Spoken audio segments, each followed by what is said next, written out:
in 2-litre form. He produced a 50.12 on September the 14th. However, still, to gain that prize of the champion, he had to compete at Shelsley. Shelsley, he managed, the very first one was 41.50, and the second, which beat Bob Ansell, 37.39. That was September the 27th, 1947. John Bolster was so excited, apparently in the notes, that he bought 20 sandwiches and 40 sausage rolls to distribute for all his boys. Right, the last one is Ian Baxter, who is driving the Alta 61. This, of course, is the George Abacassis car that was subsequently enjoyed with Sterling Moss in the HNW. Competed at Prescott as early as 46, FTD with John Heath. Campaigned twin wheels, which was the first time twin wheels had been used both on hills and on circuits. So Ian is one to watch. Two special welcomes today, Wendy Webber in the Family Sprite, number 25, and Jeff Smith in the Aero SPL, which of course is litered some 9. We heard Jeff being the ex-president of the VSCC, and I'm delighted to see him today. So now I'm going to introduce Christopher. Christopher will deal with your commentary this afternoon and with further information on every individual car. So, welcome from Prescott, welcome from myself, and welcome from all.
Thank you, Nick.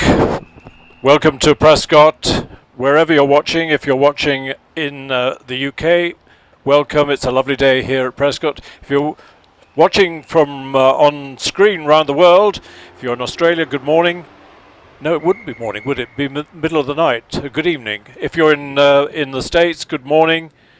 We really hope that you enjoy a few hours of hill climbing from this glorious Prescott Hill Climb. As Nick said, we've been here since 1938, and today we've got a purely vintage meeting.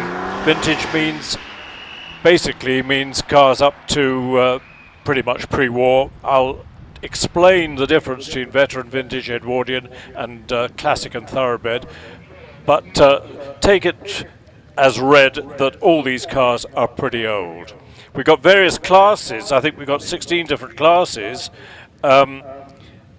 Depending on the role that the car played, whether it was road going or racing, and whether it was supercharged or not, and the size of the engine. So we gradually, the cars gradually get faster. We start with a whole lot of little Austin 7s in Class 1, and Class 1 is for standard and modified sports cars and saloon cars up to 750cc unsupercharged. So as you can see by the car coming to the line, is dominated by Austin 7 Specials.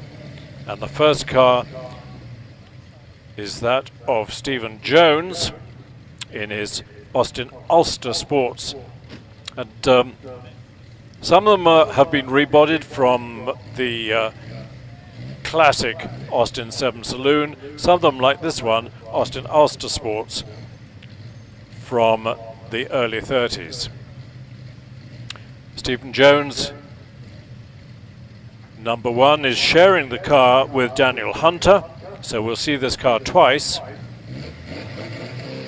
And as he goes, I'll describe the course if you've not seen Prescott before. Cars rush from the start under the bridge and round Orchard Bend, which is a very fast left-hander. We've got a speed trap under the bridge, and Stephen navigated the speed trap at 38 miles an hour round Orchard Bend, which Sterling Moss used to say was his favourite bend in the whole world, into a sharp right-hand hairpin called Ettores, named after the famous Ettore Bugatti, the founder of Bugatti cars. And then the cars rush downhill and then up fairly steeply into our left-hand hairpin, which is called Pardon hairpin.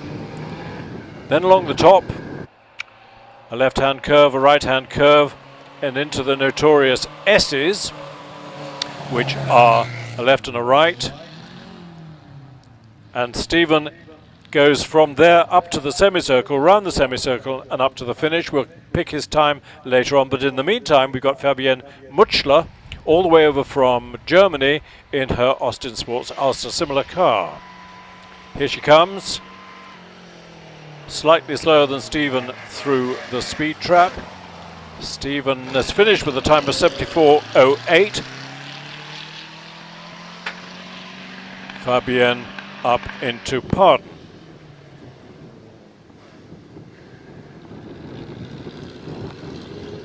Navigates Pardon successfully. On the line we've got Julia Wolstenholme in her Austin Sports. It's called an EA Sports. Of course, impecunious sports car enthusiasts in the 40s and 50s, they couldn't go out and buy a TR2 or a Austin Healey. So if they wanted a sports car, off they went to the scrapyard, found an old Austin 7 saloon, bought it for a fiver, chucked away the body, fettled the chassis and the engine, built themselves a little aluminium two-seater body, and off they went with a neat little sports car. Time for Fabienne was 77.93. On the line, William Marsh takes off, and under the bridge, Julia did 40 miles an hour under the bridge and heads for the finish now.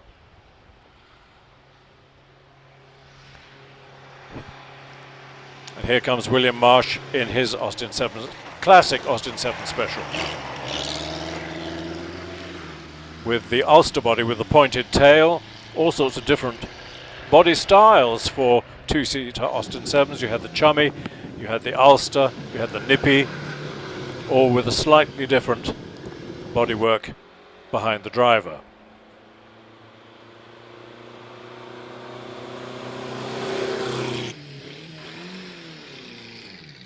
We've got a time for Julia, 74.65. Slightly quicker than she did this morning in practice.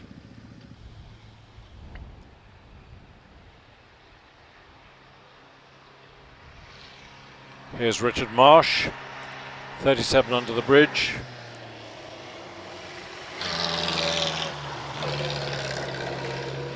Brings us to Stephen Hughes in the Riley Special, leading off Class 2. We'll see him on the line in a second or two. In the meantime, Richard Marsh in his Austin 7, safely round Pardon. Here comes the Riley Special, in the hands of Richard, in the hands of Stephen Hughes. So we're now into Class 2 for standard and modified sports cars, saloon cars, up to 1100cc unsupercharged and up to 750cc if you've got a supercharger. And Stephen Hughes is a 1087cc Riley with the very low chassis, classic Brooklyn style Riley. Very, very popular sports car and sports racing car. Lots of them raced at Brooklands pre-war.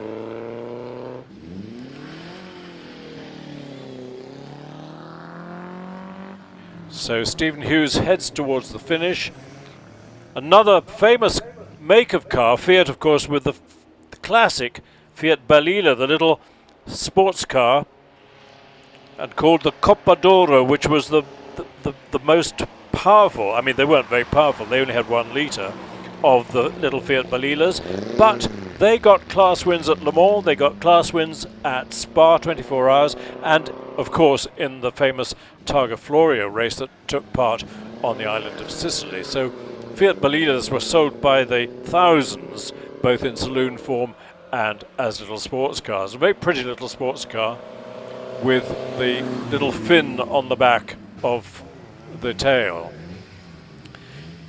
Here comes Frank Ashley in, I suppose, the rival for the Fiat Balila, the first of the midget MGs, the MG midgets, the M-Type, which was launched in 1929, based really on the little Morris Minor, Morris 8 Minor, used a Morris oblique Wolseley engine with overhead valves, overhead camshaft, and the camshaft was driven by a vertical shaft through the dynamo.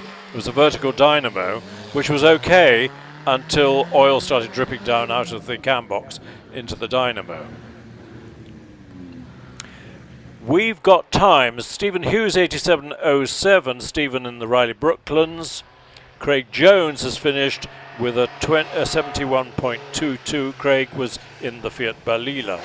Here again is the shared number 14. It's Charles Ping in his Austin 7 Sports, looking for all the world like the Ulster that kicked off the meeting.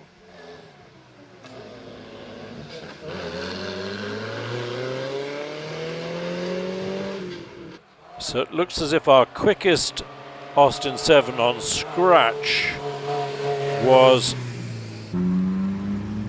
what was it? It was William Marsh's, but the Fiat Balila has done a good run in 71.22. Frank Ashley in the M-Type finishes with a 74.35.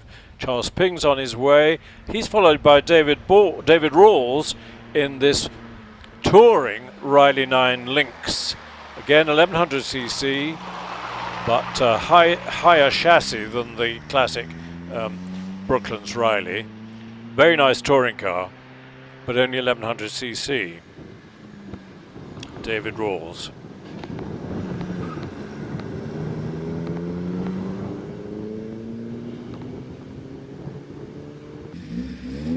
He'll be followed by Andrew Baker's Riley Brooklands, classic Riley Brooklands. And there was an engineer at Brooklands called Freddie Dixon, who was a miracle worker in producing masses of power out of these little Rileys. He was a very bluff Yorkshireman who didn't take prisoners. We've got a time for Charles Ping in his Austin Sports of 75.46. David Rawls has finished in the Riley Lynx with an 87.04. Pretty good for a pretty much standard touring car. Andrew Baker follows him in another in the blue low-line Riley Brooklands. And here's our Austin 7 Ulster Sports that kicked off the day, but this time in the hands of Scott Hughes. Beg his pardon, no. Andrew Baker in the Riley Brooklands, followed by David Hunter. Here he is in the Ulster 750cc.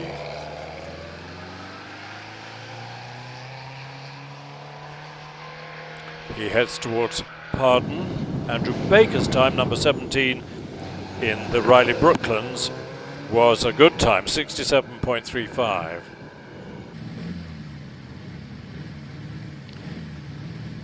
Here's Klaus-Peter Mutschler. Mutschler family come all the way over from Germany. Immaculately prepared Austin 7. Daniel Hunter heads for the finish as Klaus-Peter goes 40 miles an hour under the bridge and into Orchard Corner. Here he is heading for Torres WN. Is that Weinheim in Germany? Not sure. Time for Daniel Hunter, 73.18. But isn't it nice? Dappled sunshine, beautifully polished car and going nicely as well. On the line we got number 18, which is Scott Hughes in another Riley Brooklands. Smoking a bit, but that's okay. And we're still in Class 2. Touring cars up to 1100cc.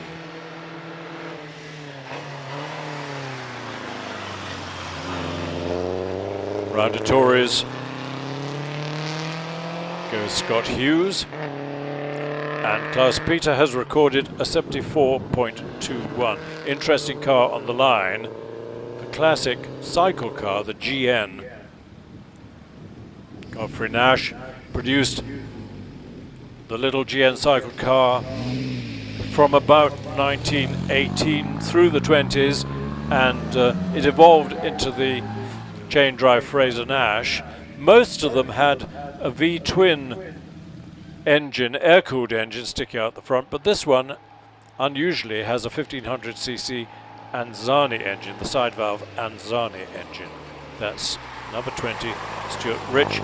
Brings us into Class 3, slightly higher capacity again. Class 3, 1100 to 1500 unsupercharged, 750cc to 1100cc supercharged, and the Anzani is not supercharged, so this is a 1500cc, well 1496 to be exact. Alexander Jones sharing the Balila with Craig Jones, and Craig's time, it was a quick one, wasn't it? It was a 67 or so.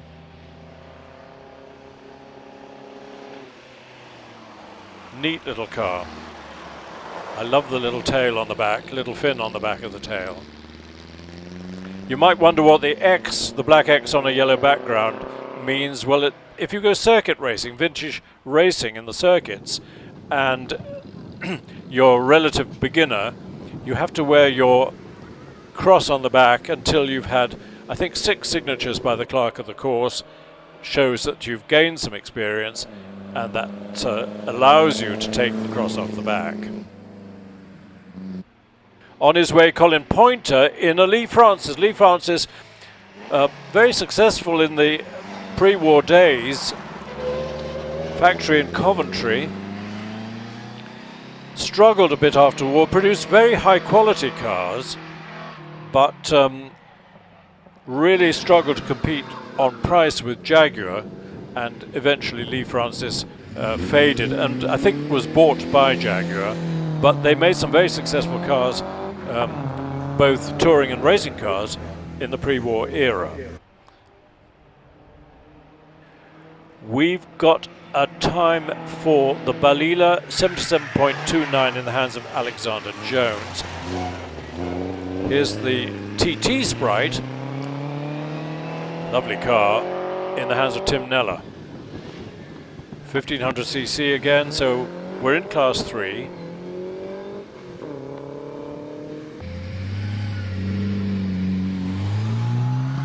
And this lovely car taking off from the start, Wendy Webber. Nick mentioned her as a special somebody to watch. This car's been in the family 60 or so years, and Wendy's dad bought it for 165 quid back in 1960 or so, and it's been in the family. And it's got the, I think the body inspired by the Alfa Romeo Zagato body. So very elegant flowing wings, attractive car. Tim Neller, number 24, in the Riley TT Sprite, a time of 57.83. That's the first run we've had in the 50s. Good time by Tim. Here's the first of our Fraser Nashes. This is Yushan in the Super Sports of Fraser Nash with the 1500cc, I think it's a Meadows engine. Count the exhaust pipes. If it's 3 sticking out from the left hand side, it's a Meadows engine.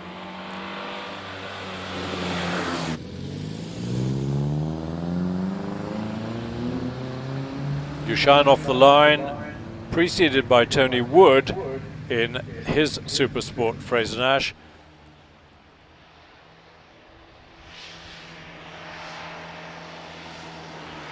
Yushan through Orchard at 44. Tony was quick through Bridge at 53 and records a 59.32. He'll be glad to be in the 50s.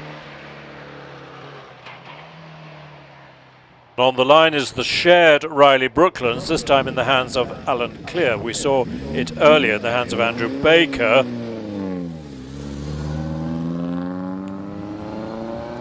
We've got a time for Tony Wood of 59.32. I think I mentioned that. The Fraser Nash heading for the finish. The Super Sports. And round Orchard comes Alan Clear in this shared Riley Brooklands. It's 1087cc, so presumably it's got a supercharger. No, it's not, of course. It's back to Class 2. They're sharing this car in Class 2. What's happened to the Nash? Yushan, 67.67. So quickest car in Class 2 looks like Colin Pointer, number 23, in the Lee Francis. Well, the Lee Francis always was a quick car. Now here's an interesting car, the Wolseley Hornet. Quite a well-known sports car pre-war, the Hornet. Wolseley made quite a number of them. When they were still an independent company, I think, before they got merged with MG and people like that. But the Wolseley Hornet was a very smooth engine, had a 6-cylinder engine.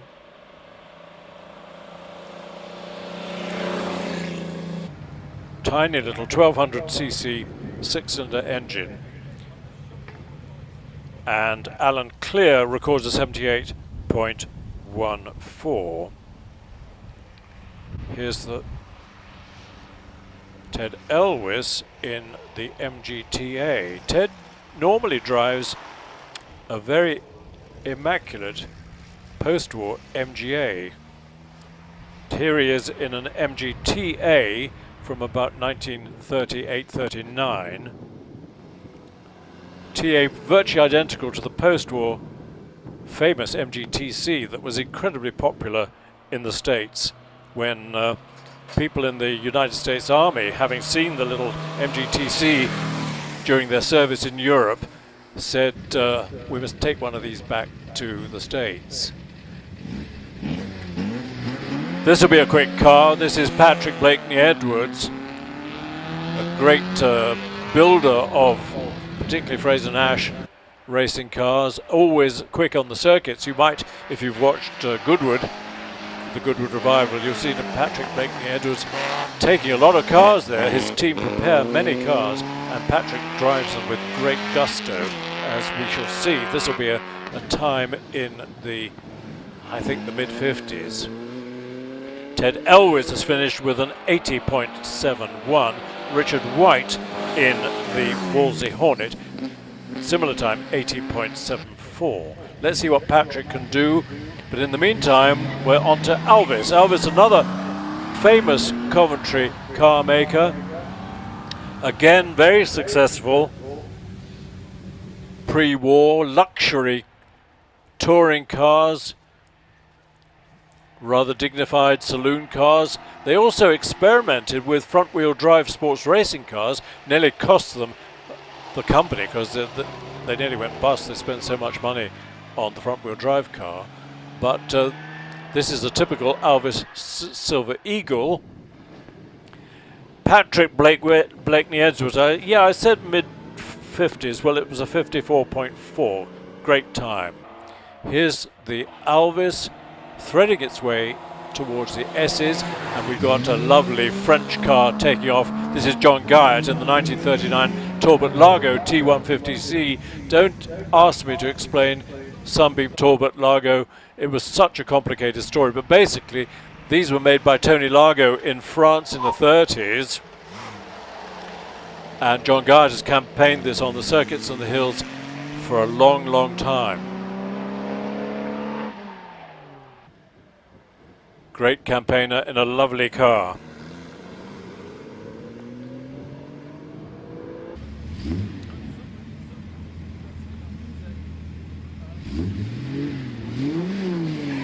Competitor for the T150cc was the Talbot Logo T23 in the hands of Marcus Black.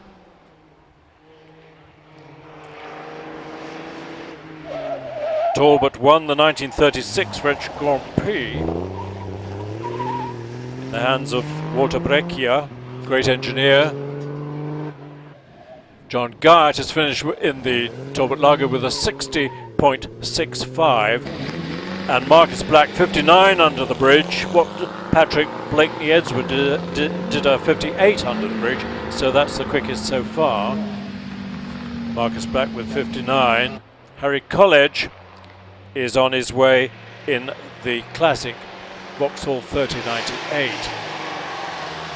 Vauxhall, before they were taken over by General Motors, were famous for their big sporty touring cars, and the 3098, designed by Lawrence Pomeroy Sr., was maybe the most famous of all.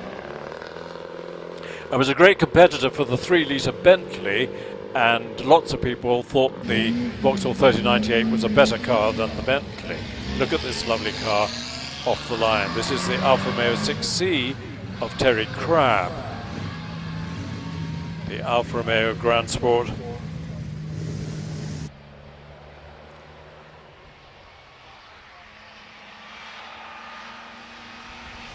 I think the body designed by Zagato.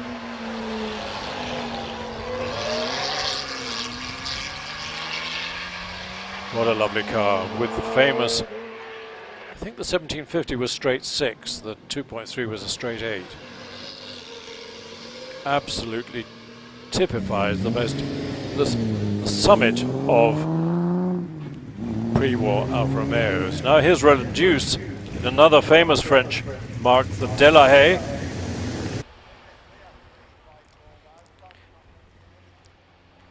Similar to the car that won Le Mans in 1938 in the hands of Chabot and Tremoulet. Delahaye, famous French maker of luxury cars and luxury sports cars, and merged with Delage, so same company. Then they tried to struggle on after the World War II, and then the French, in their wisdom, slapped a massive tax hike on luxury cars and virtually killed the market. Here's Jeff Smith in the Picard Pictet. Picard Pictet were a Geneva company made a few luxury cars, and this car was converted using the Picard Pictet chassis with an aircraft engine, the Sturtevant aircraft engine. And Jeff Smith has competed in this for a while. Famous vintage race car. And off the line goes our oldest car, I think, today.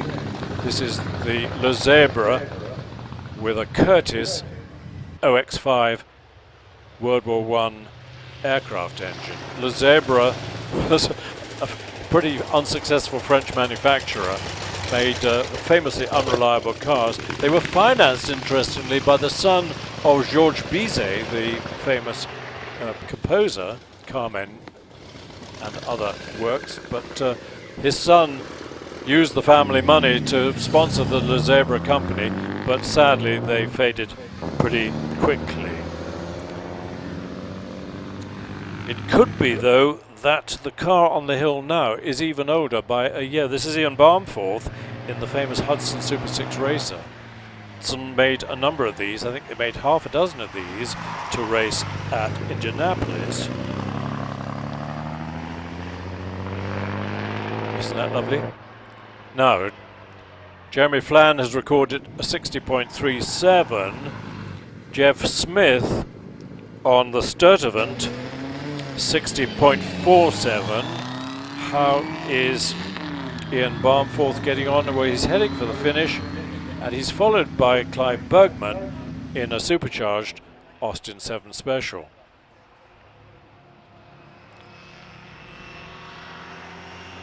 Which brings us into, wow, we've got right up to Class 8 now. Class 7 has gone, and Class 7 was for the Edwardian cars. Edwardian were the cars from, what were they from? 1905 to 1918.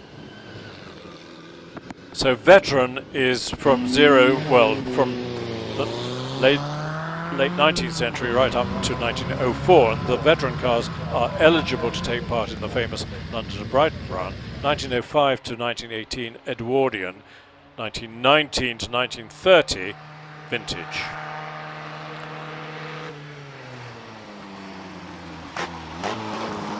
Ian Barmforth on the Hudson has recorded a time of 69.35. So our quickest of Class 7 will have been Jeff Smith. No, it won't. It'll have been Jeremy Flann. Jeremy, number 41, on the Le Zebra. Well, powered by a big aircraft engine, makes the car go pretty quickly. Here's Simplicity, Austin 7 Special, blown, Austin 7 Special.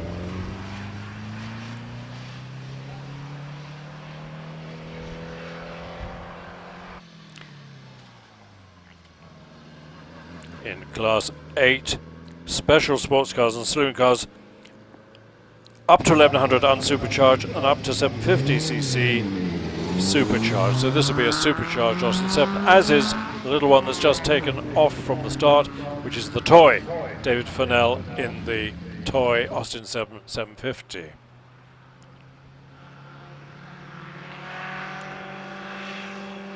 Number 52 was Matthew Craven, and he's recorded a 65.97. Graham Beckett has finished with a 69.7 in Simplicity.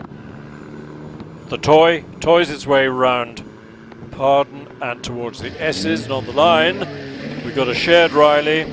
This is number 755, Timothy Stamper, sharing with Ian Muir this very nice Riley Brooklands replica based on a 1929 Riley R9. Here it comes, nicely round Orchard, and taking one of the secrets of Prescott is not to turn in too early to the Ettores hairpin. Leave it late. The apex is actually 2/3 of the way around the corner. That sets you up nicely for the downhill rush towards Pardon.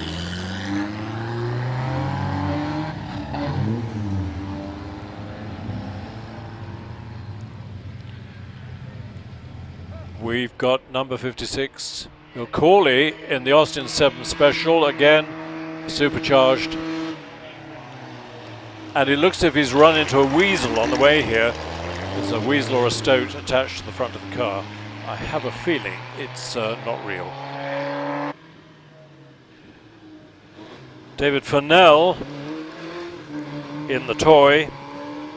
Nice run, 64.67. Ian Muir in the sharing the Riley Brooklands replica, 70.07.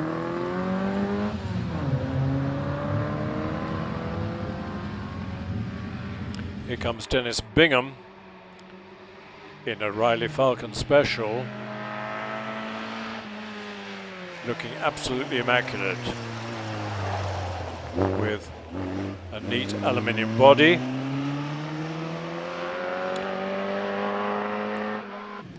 Corley and the Austin 7 Special has recorded a 66.73, which is a good time for an Austin 7 Special.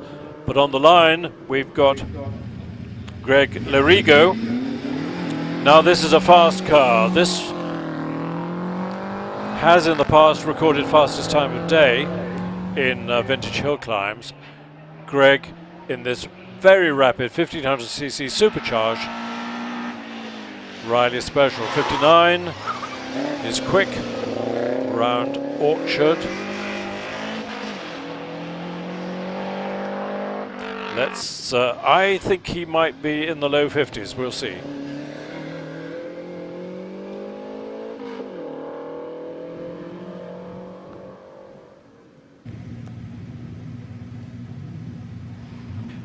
Dennis Bingham, number 60, in the Falcon Special. That lovely, attractive, bright silver car, 61.26, good time. And Greg Lerigo heading for the finish. It's, what is it going to be? 57.2. He's followed by Leonard Lord in the Riley Falcon.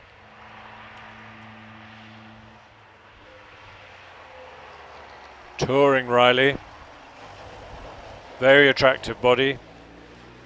I'm talking about the car.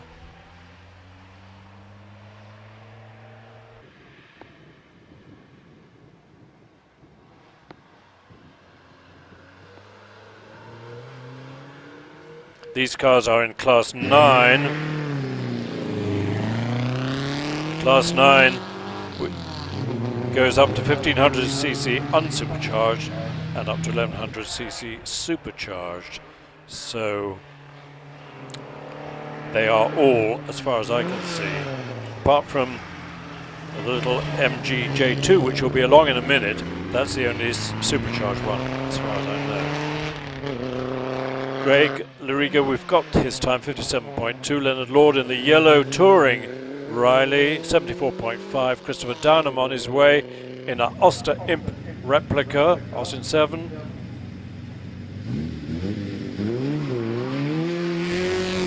And taking off Colin Wolstenholme in this very rapid Riley Racing MPH, again 1500cc.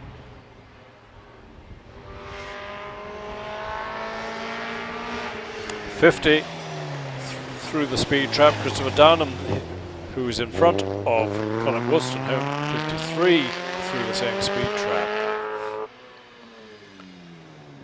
Nice and smoky, nice loose clearances in the engine, well used engine.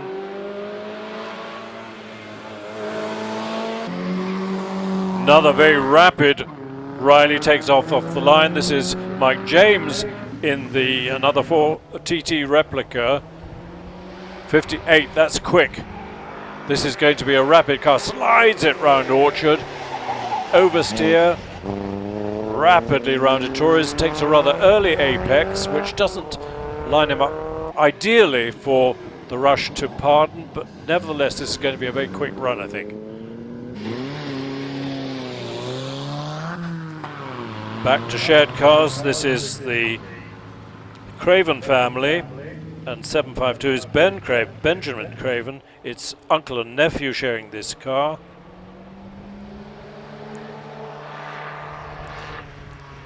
Mike James, what's his time? He was going very well. Yeah, good time, 54.46, excellent. That's a really rapid run.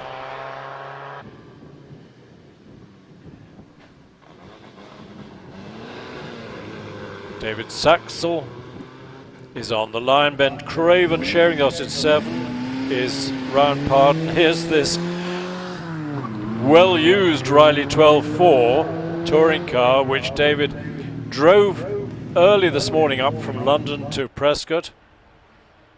It has what the antique dealers called patinated body.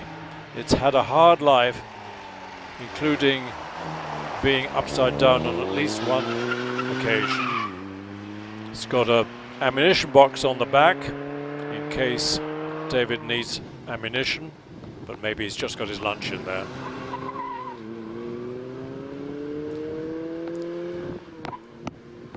He's on his way. Off the line comes John Hunter in an immaculate Riley TT Sprite.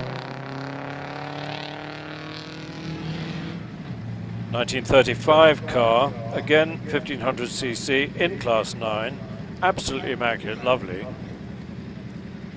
But on the line, another really interesting car. This is Steve McAvoy, and Steve's in this 6-cylinder MG F-Type Magna.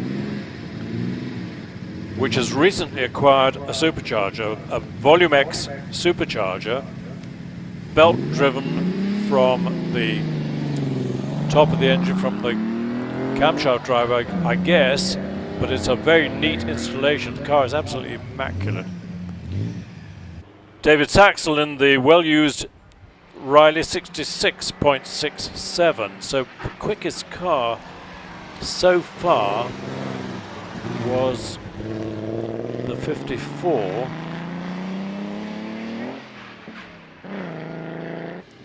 We'll find it pretty soon. But here's John Hunter in the TT Sprite.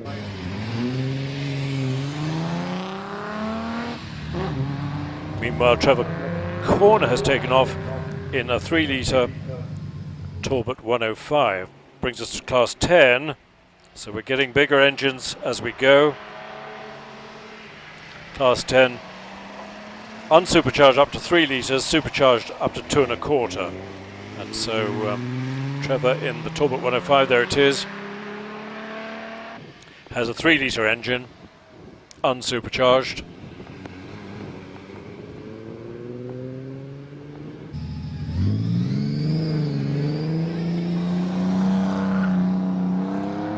And another car that's been recently supercharged takes off the line. This is the lovely AC 1680 Special with the 2-litre, famous 2-litre AC engine, but with a Marshall blower. Again, an immaculate conversion to add the supercharger. It's a 1936 car. The 1680 AC was a very luxurious touring car. AC cars were built down in Surrey, and the 2-litre engine that powers this car and most of the pre-war, well, pretty much all the pre-war ACs, lasted from 1919 until the early 60s. It was about the longest lasting engine, apart from, I suppose, from the VW Beetle. Trevor Corner's time, good time of 65.18 in the Talbot 105. Simon Skelding follows him in the red AC Special, and here is the little Lagonda Rapier in the hands of Jane Corner. This had the Lagonda Rapier 1.5 litre, very sophisticated twin cam engine, an absolute jewel of an engine. Usually, though, in a fairly heavy touring car, which rather blunted the performance of the engine.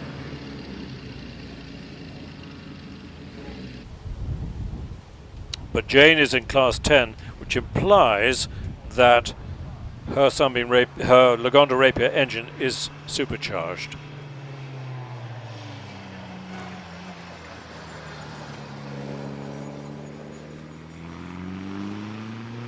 We've got Claire Furnell Williams sharing number 54, David Furnell's Toy. The Toy again. This is Claire driving the Toy. And on the line we got Tim Stamper sharing the Riley Brooklands replica, which we saw earlier in the hands of Ian Muir.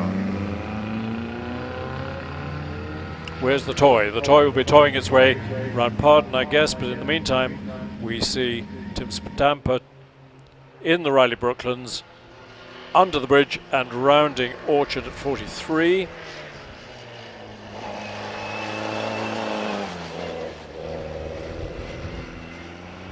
Claire Furnell Williams in the Toy finishes with a 74.94. On the line is Barbara Lerico. We saw this car earlier in the hands of Greg. Rapid car and a pair of rapid drivers as well. Tim Stamper in the Riley Brooklands heading for the finish.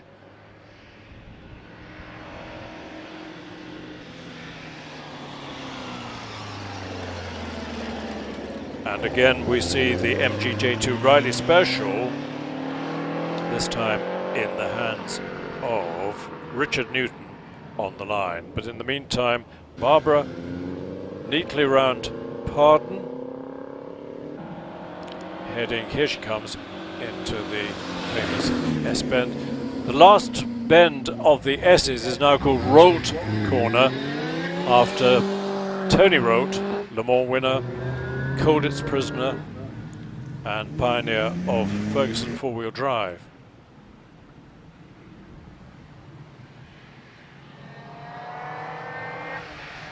Here's the MG Riley Special.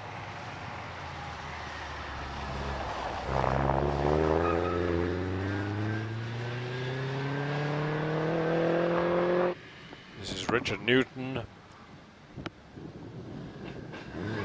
It's MG J2 with a slightly extended chassis to accommodate the Riley 1500cc Nuffield engine.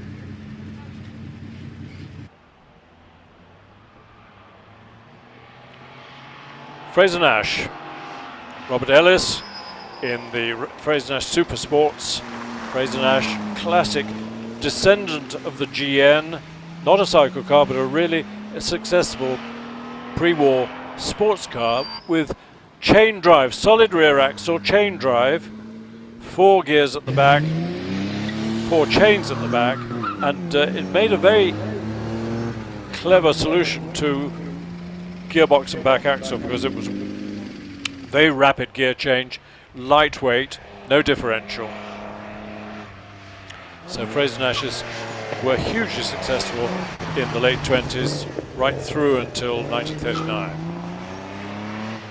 Robert Ellis is one which we saw a little bit earlier, has again the famous AC 2-litre engine, and has finished with a time of 65.45. Here's Jack Bond in the Alvis Silver Eagle Sports. And on the line, another Alvis special, well-known car in the hands of Ian Smith. Let's keep an eye on the time of Jack Bond in the Silver Eagle Special. Heads for the finish, it'll be in the mid-60s, I guess. Yep, 63.76.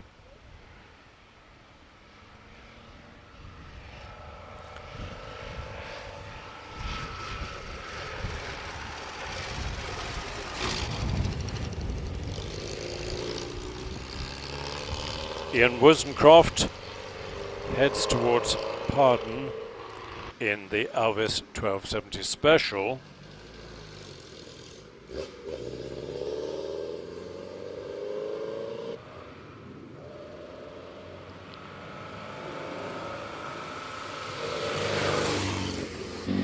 Middle of the road into the S's as another Alvis with a big supercharger. This is the Alvis 1250, 1600cc engine, but with a big blower on it.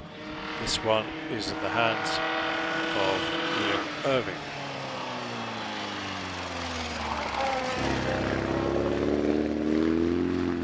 Slightly wide out of a Taurus, but no excursion into the gravel on the outside of the corner. Understeers a bit, turning into Pardon. Jeremy Brewster,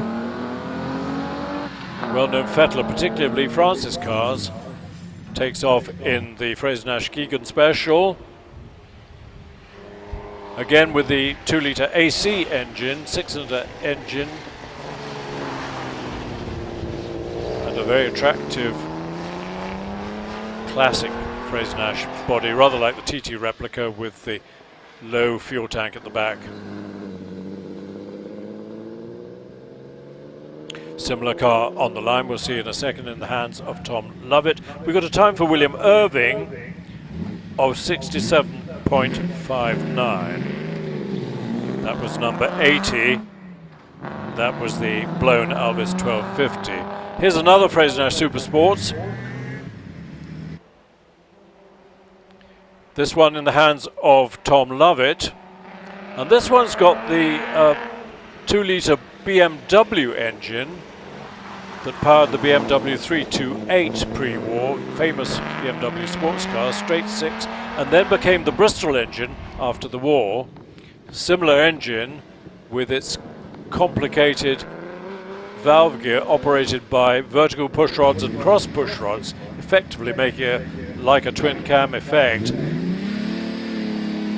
Someone described it, the sound of a Bristol engine, as Granny's Knitting Club, knitting in unison. Charles McEvoy sharing number 70, the MG F-Type Magna, again with a blown Wolseley engine, and the Volumex supercharger between the front, just ahead of the front axle, low down. Volumex, I think, was the supercharger used by BMW in the Mini Cooper S.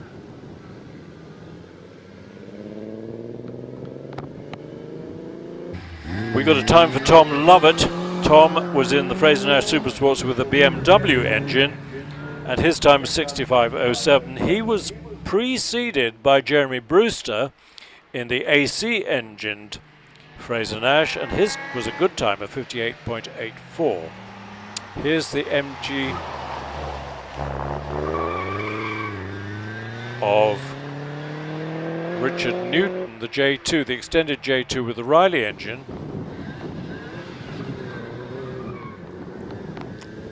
Tragically, we can't have spectators here because of this wretched COVID-19. So, unfortunately, no chance for people to come and have a close look at these cars in the paddock. Trevor Hurst takes off in the Alvis Firefly Special, 3.5 litres, which brings him, he's in class 11, again bigger capacity. Time for Charles McEvoy in the 6-cylinder MG, 73.48.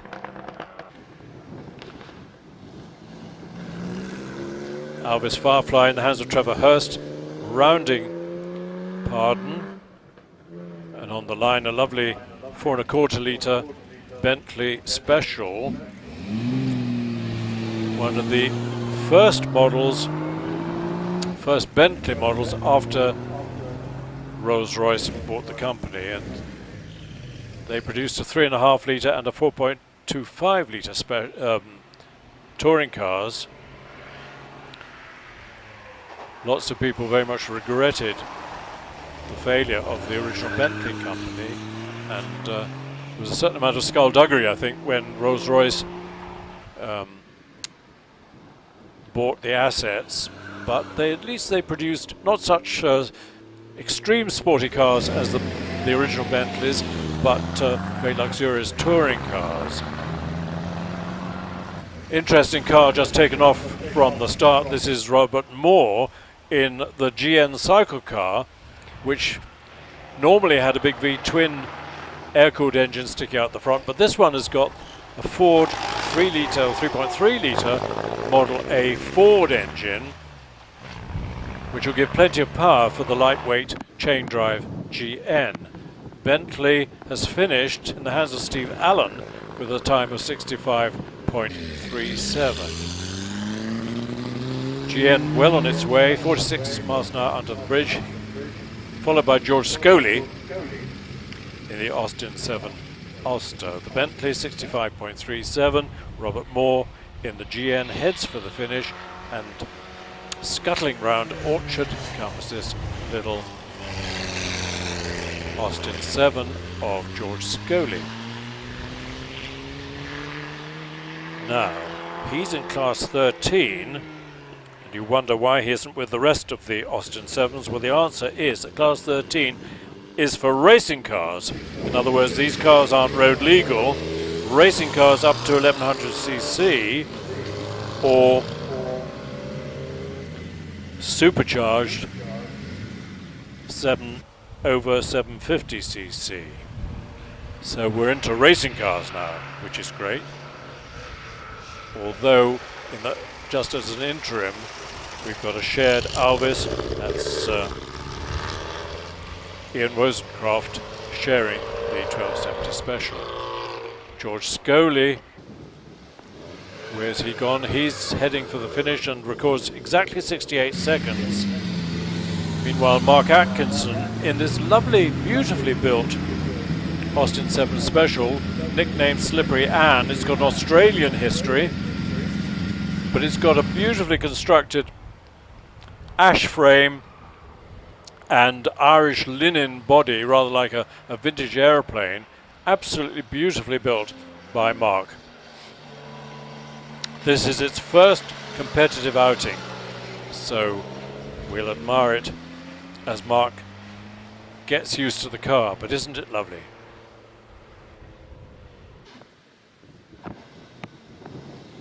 Another Mark on the line, Mark Purnell in the Riley Special. He's in class 13.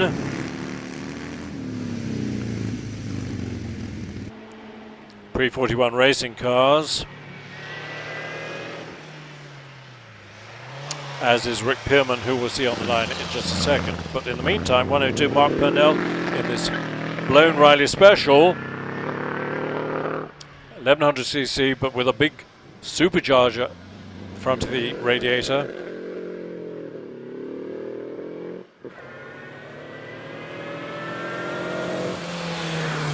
I think he put a little note on Facebook yesterday saying the car's nicely fettled and ready for Prescott. Mark Atkinson, number 101 in the Austin 7 Slippery Ann, records a 79.72. Mark Purnell, heading for the finish, records a time of 59.54. And here's Rick Pierman in another immaculate little Austin 7 racing car. Beautifully built body.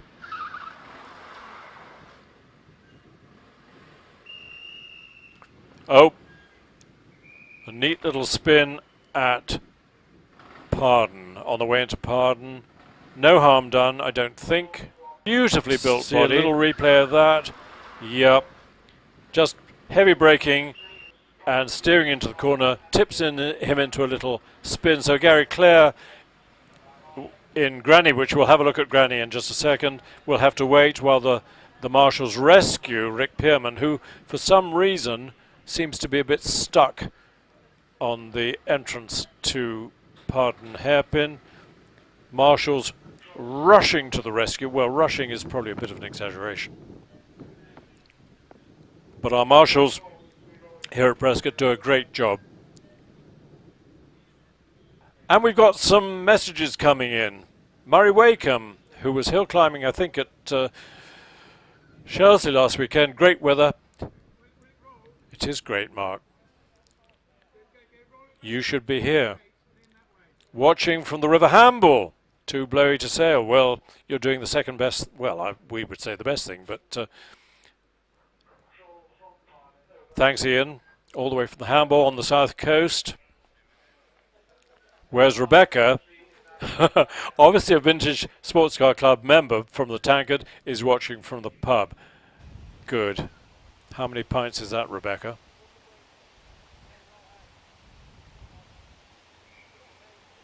So Rick Pierman brings his Austin 7 Special, coasts it back down the hill, hope there's no harm done and that he will get a second run.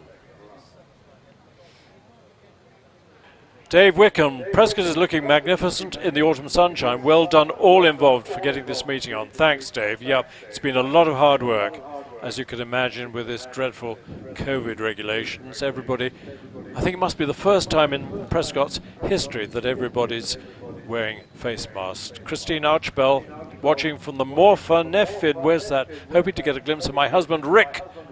Well, at least you know where he is.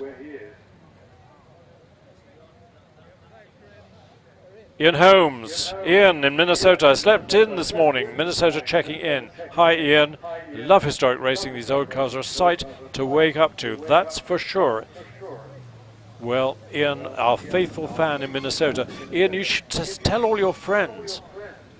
We ought to have a gang of fans in Minnesota. But now Granny has started up, 104 famous Vintage Special. Granny is a sort of mixture of Austin 7 and Morgan. It's got Morgan front suspension. Austin 7 chassis, big V twin. I don't know if it's a Jap engine on Granny, we will find out. But Gary Clare has campaigned Granny for many a year, and it's quick.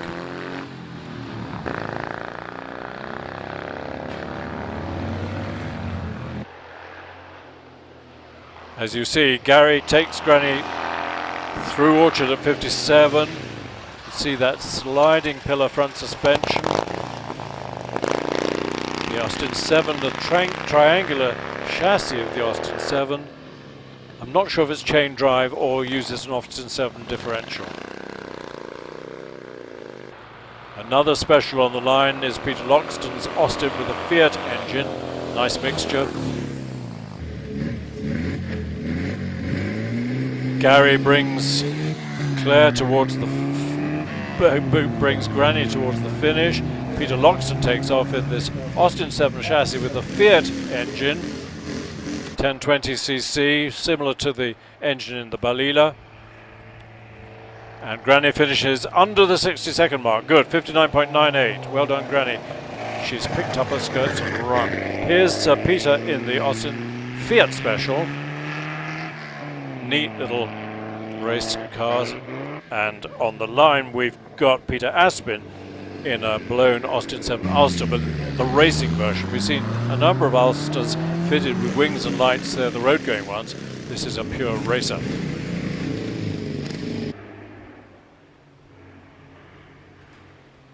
Granny's done a 59.98. We saw that. Rick Permain sadly spun on the way into Pardon, but Peter Loxton going well, heading for the finish. He's followed by Chris Aspin.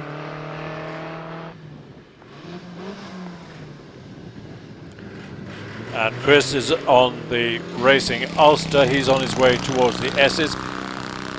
To be followed by Alistair Shotton, who's only got 3 wheels. Well, he's got a pre-war Morgan Super Aero, and these are quick cars with either the Jap or the Matchless engine in the front. I think that's a Matchless. But the astonishing thing is how well these 3-wheeler Morgans hold the road. The very early ones only had 2 gears and a hand throttle on the steering column. Then they got an accelerator pedal and more than 2 gears, got 3.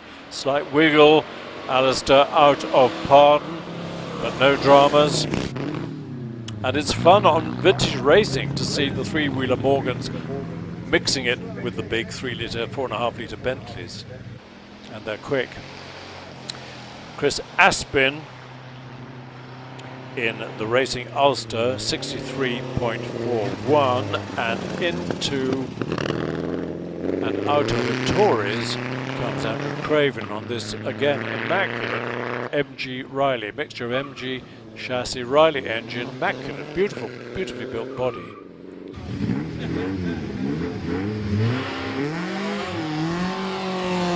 And brand new, having its first outing, absolutely immaculate, beautiful car, is the Riley 12.4 Special of Michael James. Watch this one, 56, it's a rapid car, not only beautiful riveted aluminium body, but mechanically got lots of grunt as well, and the road holding seems pretty good. Let's see how it gets on into Pardon. Yep, excellent. Now, candidate for fastest time of day, Ian Baxter in the Alta, 2-litre Alta, pre-war Formula 2 race car, 70 miles an hour through Orchard under the bridge. Alta built by Geoffrey Taylor down in Surrey, always built on a shoestring, always mechanically very interesting. For instance, the rear suspension on this Alta has no shock absorbers at all, just twin springs either side, and Ian both hill climbs this car and circuit races it with huge success. So this will be a quick time. Will it be in the 40s? He's followed by Ian Cheney in the famous Simmons Special, which is based on a Fraser Nash Super Sports. Has Shelsley Shelsley Fraser-Nash, that's the straight front axle. And again, the 2-litre AC engine. We've got a time for Ian Baxter, 50.30. That's the best time so far today. Ian Cheney in the Simmons on his way to the S's. In the meantime, Richard Archbell, whose wife is watching him on the screen with a beady eye, in Rabel Row. I always used to think that Rabel Row was short for Rabble Rouser, but it wasn't. It was built by Mr. Orlebar, and it's just his name backwards. But it's a well-known pre-war special car. Again, another one with the AC 2-litre engine. It'll be quick, but look at this. This is the classic Type 35B Bugatti, appropriate. We're at the home of the Bugatti Owners Club, and the Type 35B, the iconic straight 8 Grand Prix Bugatti. With the blower hole you can see on the right hand side of the bonnet, the famous aluminium cast disc wheels which incorporate the brake drum, and the straight 6 supercharged engine. The classic racing Bugatti.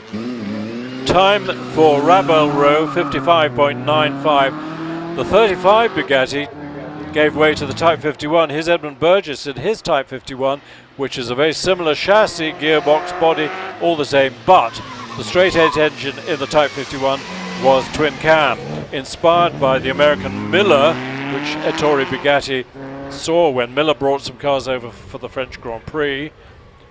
But Edmund Burgess, has he been red flagged? He has, I think. Yes. Now, what's happened to Beau in the Type 35? So, a red flag.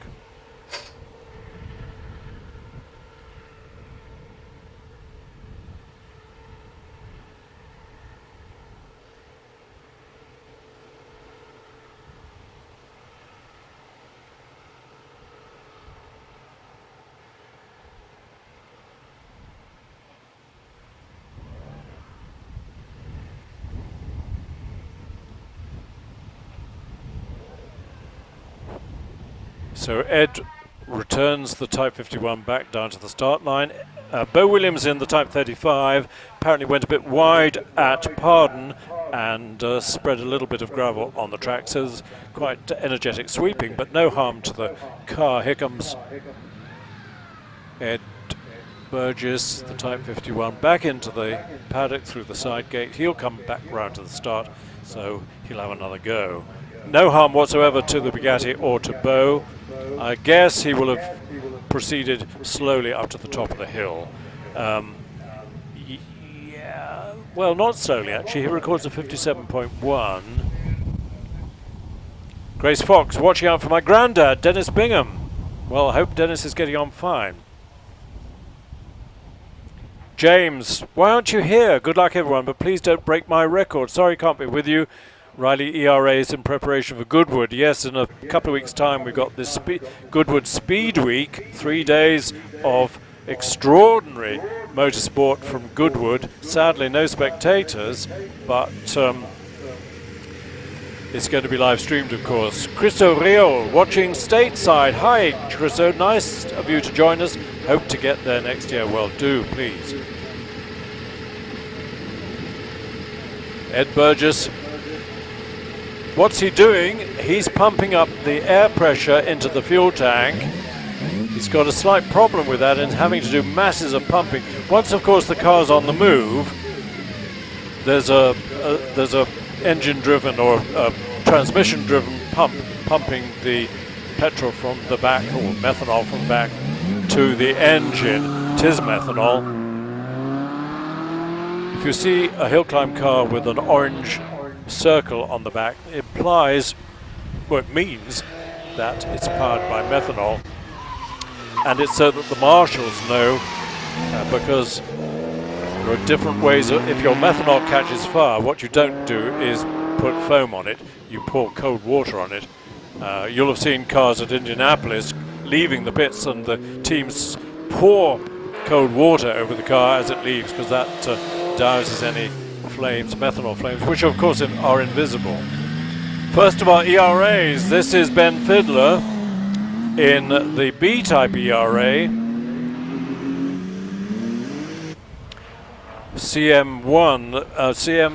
Well, Tony Merrick was a guy who assembled a massive collection of ERA spare parts, genuine ERA spare parts. He had most of a B-type ERA chassis, and he looked at all these spare parts and said, why don't I build myself an ERA, which is exactly what he did. And actually this car contains as many genuine ERA parts as the rest of the ERAs. Now, he's been red flagged. Interestingly, when we see Ben Fidler's red ERA again, the tail of the car is the original tail from the Bearer car, Romulus. Nick Topless brought R4D, famous D-type ERA, to the line, but for some reason we've got a red flag again. Martin Curtis, wonderful stuff, great viewing, thank you. Well, thanks for watching. Now, I'll find out why we've got a red flag. Hang on.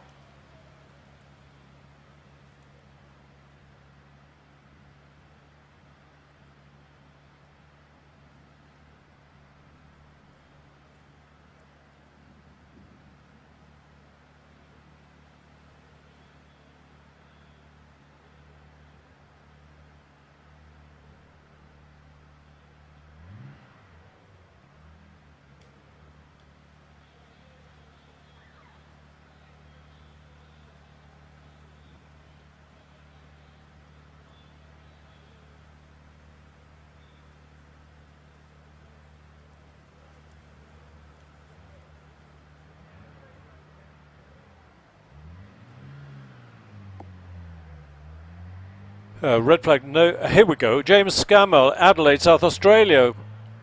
Thanks, team. What time is it in Adelaide? 2 in the morning, something like. Anyway, James, I'm glad you're enjoying it. Red flag because Ed Burgess isn't having a great day in the Type 51 Bugatti. I think it's lost a little bit of exhaust pipe after it went over the finish, so no great harm done. But the marshals at the top of the hill have to pick it up and somehow deliver it back to Ed to screw it back on again. The wonders of modern technology. It's almost unbelievable that we've got people watching our goings-on at Prescott all over the world. But wherever you are, you're very welcome. And if you haven't seen Prescott before, Stephen Simpson, thank you so much for doing this. Brilliant to watch. Thanks, Stephen. If you're overseas somewhere and never been to Prescott, you might be wondering where in England Prescott is. Well, sort of in the middle of the map, slightly to the left, near a town called Cheltenham, famous Cheltenham races, horse races, in the range of hills called the Cotswolds. And Prescott nestles in a corner of the Cotswolds, and it is the most delightful countryside around. And Prescott is like a garden party, with a bit of motor racing just to annoy people. But it is a lovely place to visit. So if you're thinking of coming on holiday to the UK, try to make it a visit to Prescott as well. The big vintage meeting normally takes place in August, and it's a massive meeting, and lots of people spend most of their weekend in the car park drooling at the amazing array of vintage cars in the car park. But in the meantime, this isn't Nick Topless. This is Julian Grimwade in the famous Norris Special, which is a Fraser-Nash chassis and a big Alvis racing engine, and this is a very rapid car. Chain drive still, very powerful, very strong chains, of course, because there's lots of power from the big 3.5 litre Alvis engine. This car was owned for a long time by Guy Smith, who had a lot of success with it. It's one of the leading competitors, and I think it's going to be quite a battle for fastest time of day between the ERAs and Julian Grimwade's Norris Special, the blue one. On the line, maybe the most famous ERA of all, this is the famous R4D in the hands of Nick Topless, who's had it for a number of years. It was previously campaigned by Mac Hulbert. It was the ex-Works car driven by Raymond Mays, both on the circuits and the hills, driven by Ron Flockhart, by Ken Wharton, and at one time held the course record here in 49.5, but we had a little message from James Baxter reminding us that actually he holds the record now in 48.7. So let's see what Nick can do. It's not ideal, it's a bit cold for record breaking, so not maximum grip, but let's keep an eye on the clock.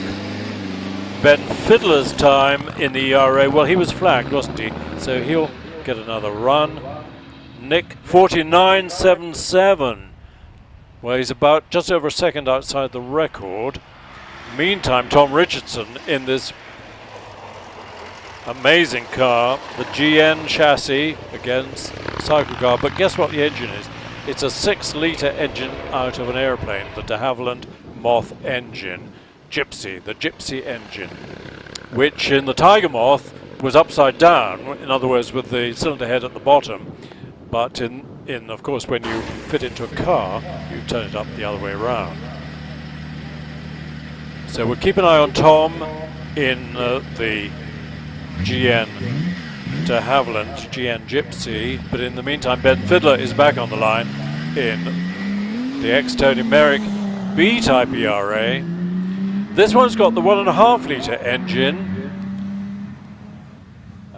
whereas R4D has a very powerful blown 2 litre engine. But Ben told me, we were talking about this at Silverstone, that actually the 1.5 litre is not much slower than the 2 litre, slightly lighter engine, just lose out pulling out of slow corners, where of course the 2 litre has much more oomph low down. But let's keep an eye. Nick Topless did a 49.77. Let's keep an eye on Ben, see what he can do. But in the meantime, here's his dad, Brian, with this beautiful Type 49 Bugatti, with the engine with the bodywork inspired by Jean Bugatti, who designed a lot of excellent Bugatti bodies. Ben Fiddler, 52.01. Let's have a look at this lovely touring Bugatti straight 8 3-litre engine, which Brian has had for some 30 years or so. Absolutely immaculate. Body built by a French carrosserie bodybuilder, but on the lines of the Jean Bugatti design. Wonderful car, lovely. On the line, a big racing car, the Goodwin Special in the hands of Alex Simpson, with a 4.3 litre Alvis engine. If you were watching the Goodwood Revival last year, unfortunately it hasn't run this year, but last year we had the Goodwood Revival, and Alex competed at the Goodwin Trophy. He was doing really well. Ooh, wild understeer, but kept it on the black stuff through Torres, but sadly after 9 laps or so he had a mechanical problem and had to pull in. Brian Fiddler in the lovely yellow Bugatti, 78.09. Let's keep an eye on the Goodwin Special. It's a rather big car for hill climbing, but he did 56 miles an hour under the bridge. Now, this fantastic car on the line is an Austin 7 chassis with a really interesting engine, 54.24 for the Goodwin Special. Robert Beck's car has a back, which is a French V-twin engine, which used to be built to power motorcycles, the sort of motorcycles that were used to pace bicycle racers or bicycle record breakers. Great big V-twin engine. 2 litres, so it's a 1 litre per cylinder. And of course, in motorbike, when used on a motorbike, it didn't have a clutch or a gearbox. It just had a big belt drive from the engine. So Robert had to fit somehow a clutch and gearbox to the Austin 7. He's going well. heading for the finish. James Burmester takes off in the single-seater MGPA. Isn't it nice? Rather reminiscent of the Works R-Type MG race cars, but it hasn't got the independent suspension that they had.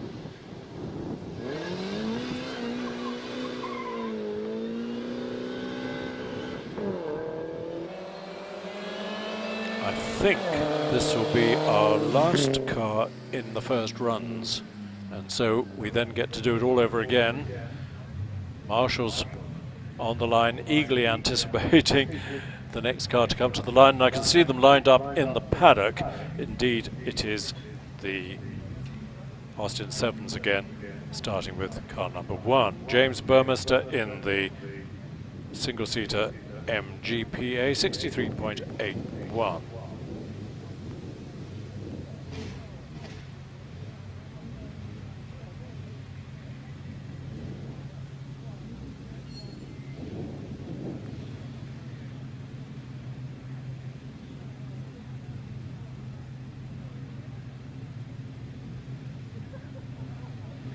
So hold your hats, get a cup of coffee or something. We're just having a bit of a pause while the marshals collect Ed Burgess's silencer from somewhere near the top of the hill and bring it back down to him in the paddock. We'll have action again pretty soon. Meanwhile, do keep your messages coming. We love seeing them.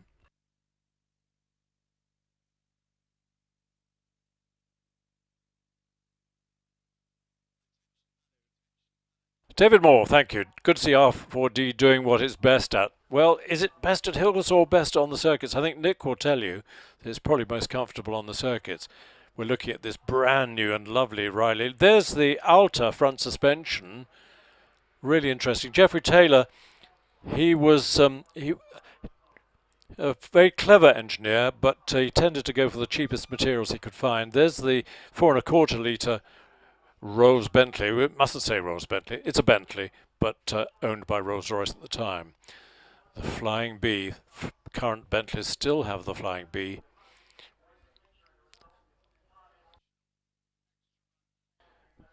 There's the big blower on the front of the Riley. Huge supercharger. You might wonder, we'll try and keep on that photograph. No, it's gone. But there's a black sort of dagger on the front of the cars. You should see all the cars come. There it is. That's the timing strut. That is not for slicing animals. That is for breaking the timing beam at the end of the run. And all hill climb cars are obliged to run a timing strut on the front.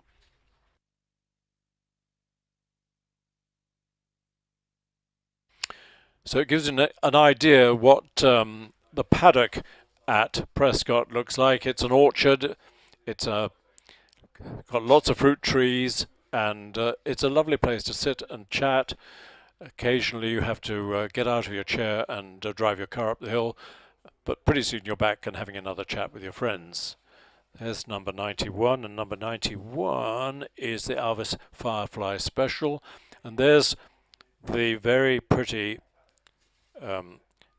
Riley of the Weber family. No hand signals. I'm eating a pasty. Cornish pasty is a speciality of Cornwall. A sort of beef and potato pie. 3.5 bug. Nice to see some sunshine. It's wet and windy in Wales. Don't tell us.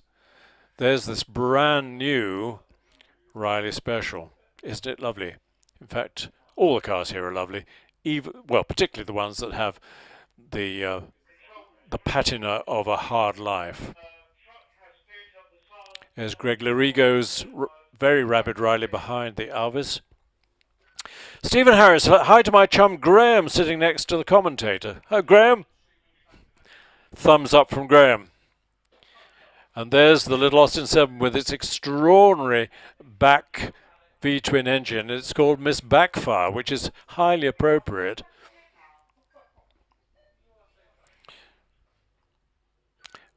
There's Rabelrow.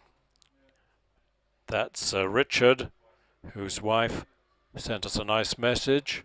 And there's, I think that's the toy, isn't it? 54. It is, driven by the Furnell family.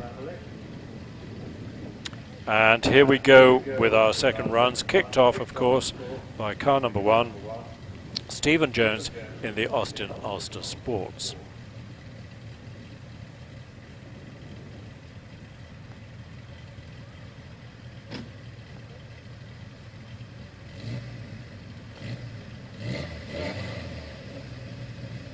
So let's have a look at Class 1. Fastest time was number 5, William Marsh, with the time of 72.07, but we don't know what his handicap is. All these cars are handicapped based on their previous personal best. But here goes Stephen Jones in car number 1, and on the line really admiring the beautiful Austin Ulster of Fabienne Mutschler. Let's, for the time being though, focus on Stephen Jones navigating his way round Ettores in the classic Austin Ulster. You always know it's an Ulster by the pointed tail.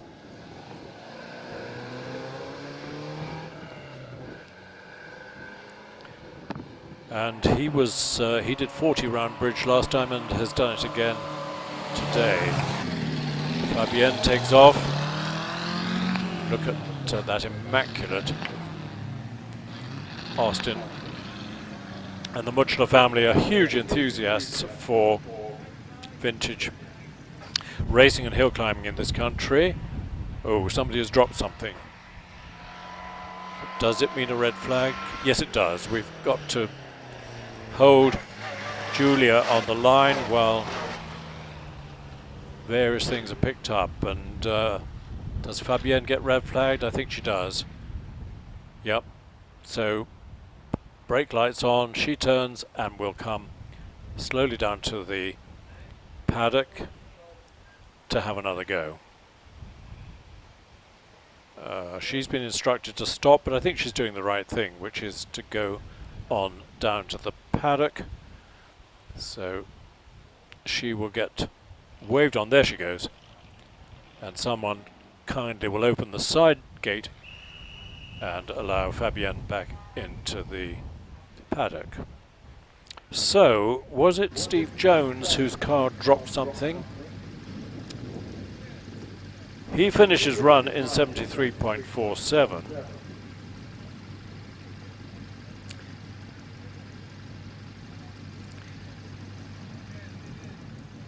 And his handicap is 72.5. So I think that nets a 73.02. So we'll keep an eye on that. But he doesn't threaten William Marsh, whose first run time was 72.07. Here's Julia on the line again. Held on the line because of the red flag. Is the red flag? Yes, still flying. So bits and pieces still being picked up. But it can't be anything serious from Stephen Jones' car because he successfully got to the top of the hill. Here we go, back into action.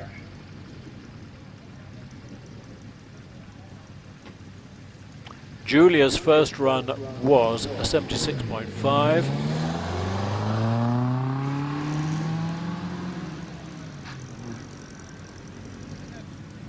But the handicap formula means that it nets down to 75.88.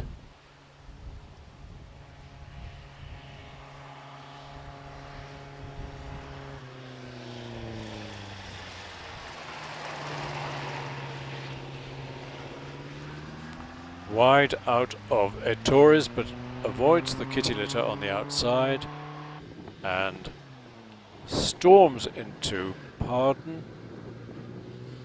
Lots of different opinions on the best route round Pardon and Hairpin, but you take whatever suits you. William Marsh. Now William led the way in this class after the first runs with a time of 72.07, but he's not as quick round bridge as Julia was, 37 miles an hour. and he's followed by number 6 Richard Marsh in a very similar car. So this is presumably a family battle.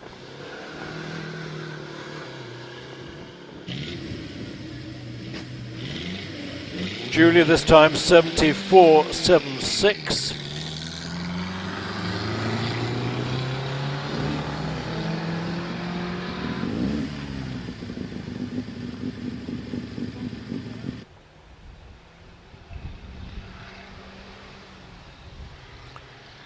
The scratch time was 75.88, it's come out at 74.06. In the meantime, Richard Marsh runs. Ed Torres, William finishes with a 71.17. That's even quicker than his first run by some margin. So he might have Class 1 buttoned up. We'll soon see what Richard can do. Meanwhile, Steve Hughes takes us into Class 2, which is up to 1100 in the Riley Brooklands. Very popular car, still in vintage competition, but also particularly popular pre-war. Not terribly expensive. You bought your little Riley Brooklands, went off to Brooklands, and had enormous fun on the banking. Brooklands circuit near Weybridge in Surrey was built in 1907. With all its banked, it was a sort of banked oval almost, with steep banking, millions of tons of concrete poured. It was revolutionary for its time, and it was built on pretty much a swamp, so it was good use of the land. But by the time it closed in 1939, it had become incredibly bumpy. Oh, the Fiat Balila has come to a halt under the bridge, but because he's been red flagged. Now, that means Stephen Jones, well, he finished his run in the Riley Brooklands with a time of 80. Oh no, the clock is still running, but Steve has stopped in the Riley Brooklands. Let's hope it hasn't been a severe stop, but it means that the Fiat Balila in the hands of Craig Jones has had to stop under the bridge. He'll reverse back and again go through the side gate back into the paddock.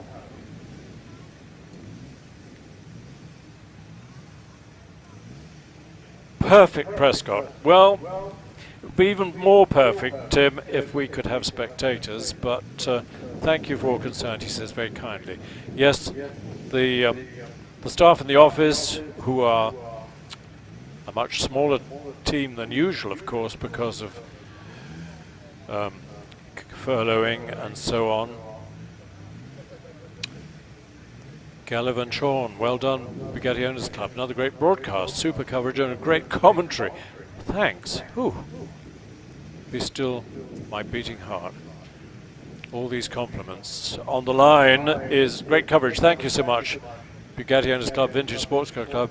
Maybe you have time for 3 timed runs. Well, James, we wish you were here, but enjoy Goodwood. On the line is Frank Ashley in his lovely M-Type MG, the first MG Midget. My first car was one of these. My brother bought it for 40 quid, and then he handed it to me when he got a bit older. And it was fun. Frank's done a few modifications to this car. It's got hydraulic brakes, it's got a 4-speed gearbox as opposed to the original 3-speed, and Frank is a great competitor. We are waiting to find out what happened to Craig Jones. Well, we know what happened to Craig. He got, well, it says on the computer that he had a fail, but we thought he was red flagged. I will find out. Back in a second. Frank Ashley on his way.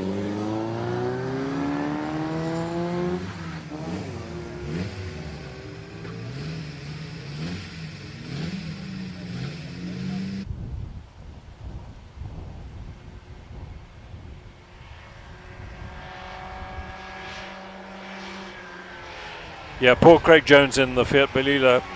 It was a fail. His car ran out of transmission, so it came to a halt at Bridge. So that's a fail. Here's Frank Ashley in this very pretty M-Type. Effectively a Morris Minor Sports, but it led to so much history of the MG Midget. Frank heads for the S's. Charles Ping in his Austin 7 under the bridge at 37. Has he already been through? No, here he comes. Couple of wheels on the grass, on the inside of Orchard, no harm done. They're such fun cars. And of course the Austin 7, particularly Austin 7 Specials, in the 40s and 50s had a terrific race series. The 750 Motor Club ran a lot of races for Austin 7 Specials, and some famous car manufacturers cut their teeth in Austin 7 Specials. I'm thinking particularly of Colin Chapman, I'm thinking of Eric Broadley of Lola, Colin Chapman of course of Lotus, so it was a real nursery for future famous designers. Colin Chapman, his great skill was reading the rule book very carefully and seeing what he could get away with. And one of the things he got away with was that he put a sort of fence in the inlet manifold, which Siamesed the two middle cylinders of the Austin 7 engine, produced much more power, and won all the races until the scrutineers had a good close look and said, "Oi, Colin, you can't do that." He said, "Show me in the book where it says you can't." And of course they couldn't, but they quickly changed the rules. Now, we had Charles Ping in his Austin Sports recording a 74.44, Frank Ashley in the MG 73.06, David Rawls on his way in the Riley Lynx, nearly finishing, and here rounding their Tories is Fabienne Mutschler having a second go. Remember, she was red flagged and came back to the paddock for a second go. David Rawls, he's in the 80s. Let's hope he hasn't stopped on the hill. No, 87.02, so he's finished. Daniel Hunter takes off.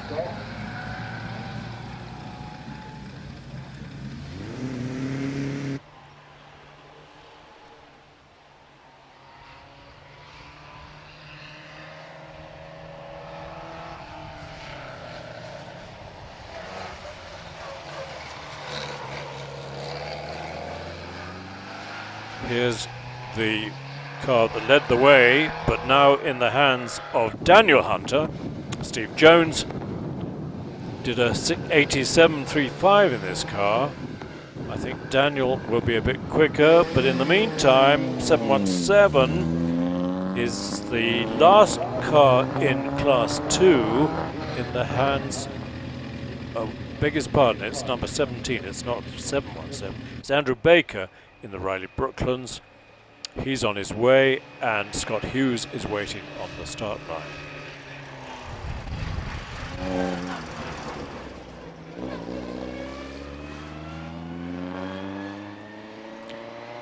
To get this very low stance of the Riley Brooklands, the rear of the chassis was kicked up, and then the leaf spring was underneath the chassis, giving it the very low ride height. Here's Andrew Baker heading for the finish. Scott Hughes, another Riley Brooklands. Here's quick, 46 under the bridge. We've got a time for Daniel Hunter, number 701 in the Austin Ulster of 72.73.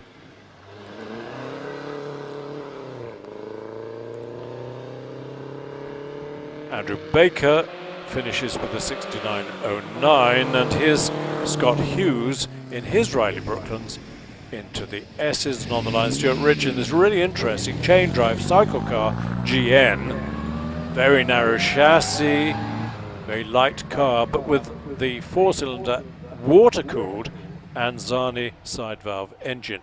And early Frazer-Nashes also had the Anzani engine. It wasn't extremely powerful, and very quickly they persuaded Thomas Meadows, the Meadows Company in Wolverhampton, to supply a 1.5 litre engine for the Frazer-Nashes, and the majority of pre-war Frazer-Nashes had the Meadows engine. They then made their own engine. Gordon Brough designed a very robust engine for Frazer-Nash, and they called it the not Brough, Goff. And Mr. Goff designed this engine, and but very few were made. Here's the Lee Francis in the hands of Colin Poynter. You probably heard of Norman Dewis, the great Jaguar test driver, wonderful guy who sadly died, I think, just last year. He was hoping to reach his 100th and drive a D-type at on a circuit at 100 miles an hour to celebrate his 100th. Very sadly, poor old Norman, he didn't quite make it. But his first job was with Lee Francis before he got attracted to Jaguar. Tim Neller takes off in the Riley TT Sprite 1500cc, and it's a quick car, 55, and a locked break into Ed Torres, but luckily he doesn't go straight on into the kitty litter on the outside of Ed Torres. In the meantime, here's Wendy Webber in the lovely Riley Sprite on the line, a car that her dad bought for £165 and has been in the family for 60 plus years. What a great story. How's Tim Neller getting on in the very rapid TT Sprite? He's heading towards the finish. Meanwhile, Wendy having a nice touring run into Ettore. Very rapid by Tim, 57.52. Colin Poynter, number 24. Colin was in the Lee Francis. His time was a 65.18. Another lovely Frazer-Nash on the line. This is Tony Wood in the classic Frazer-Nash Supersport with, I'm pretty sure, the Meadows engine. 1496. And again, the classic TT replica body with the low-slung fuel tank right at the back. Narrow rear track because it doesn't have a differential. It's got a solid rear axle with 4 chains and with a dog deciding which chain is being selected. When I say dog, it's not a poodle. It's a mechanical device that slides sideways. This is the other Fiat Balila. Is this the same Fiat Balila? Or is it another one? It's the same one, which failed with transmission problems. So that's a very quick repair and great for Alexander Jones to have a run in this Balila.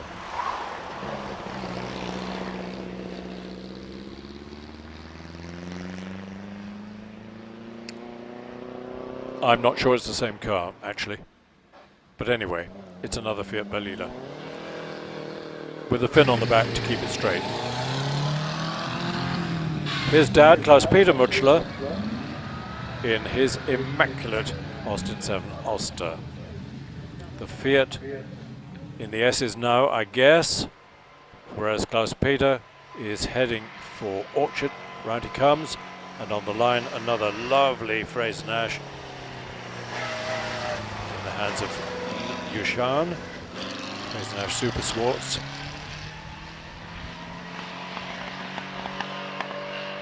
Klaus-Peter. We should do this commentary in German, really, for our listeners in Germany, if we have any. Guten Tag, wenn Sie in Deutschland sind. Here's Yushan in the Super Sports Frazer-Nash. He also owns a unique, well, pretty unique Frazer-Nash Arcala with GN Arcala with the unique Arcala V-twin engine. Great enthusiast for things GN and things Frazer-Nash.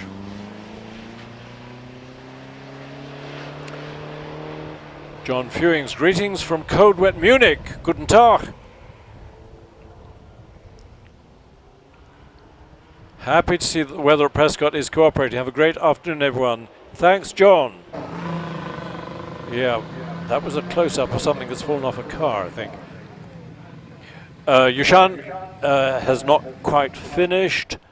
Klaus Peter, though, finishes with a 73.85. Here's the Wolseley Hornet of Richard White. Lots of Wolseley Hornets were built with their little straight 6 1271 engine. Nice and smooth, but not immensely quick. Yushan has finished, and his time 68.77.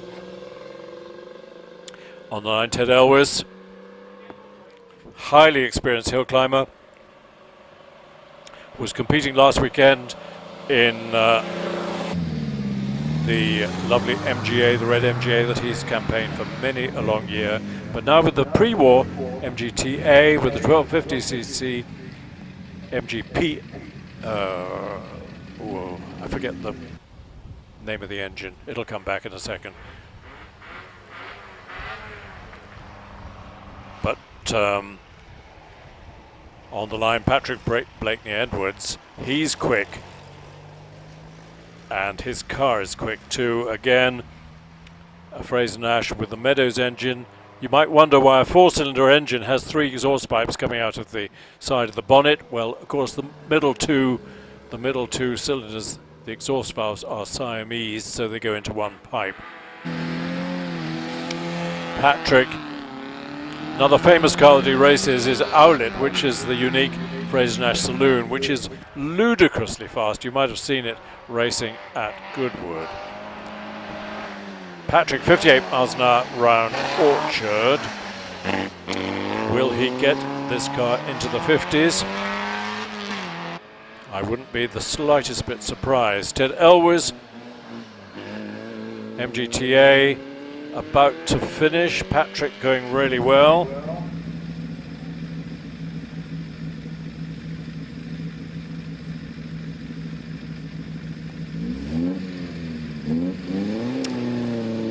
Do you know what a limerick is? A limerick is a particular form of poem, and we've got a VSCC limerick kindly handed to me by Nick Upton. I'm going to read it too. The VSCC events held today are here in the cold, but all of the drivers are ever so bold. Their cars, they all glisten. It's indeed a pleasure to listen to them roar up the hill when they're towed. Well, 5 out of 10 for poetry, but 10 out of 10 for the thought. Thank you, whoever the poet is. Where are we? We are with Patrick Blakeney Edwards. Yes, I think exactly the same time as he did before, 54.59. 54.59.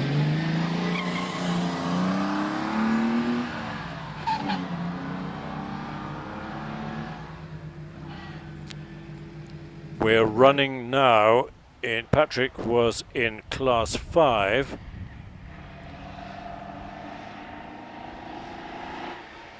And his net time was a 55.05. Here's the Alvis of Dick Wilkinson. Alan Clear has finished in the Riley Brooklands with a time of 77.41, and on the line there's glorious Talbot of John Guyot, pre-selector gearbox, sort of pre-war semi-automatic gearbox.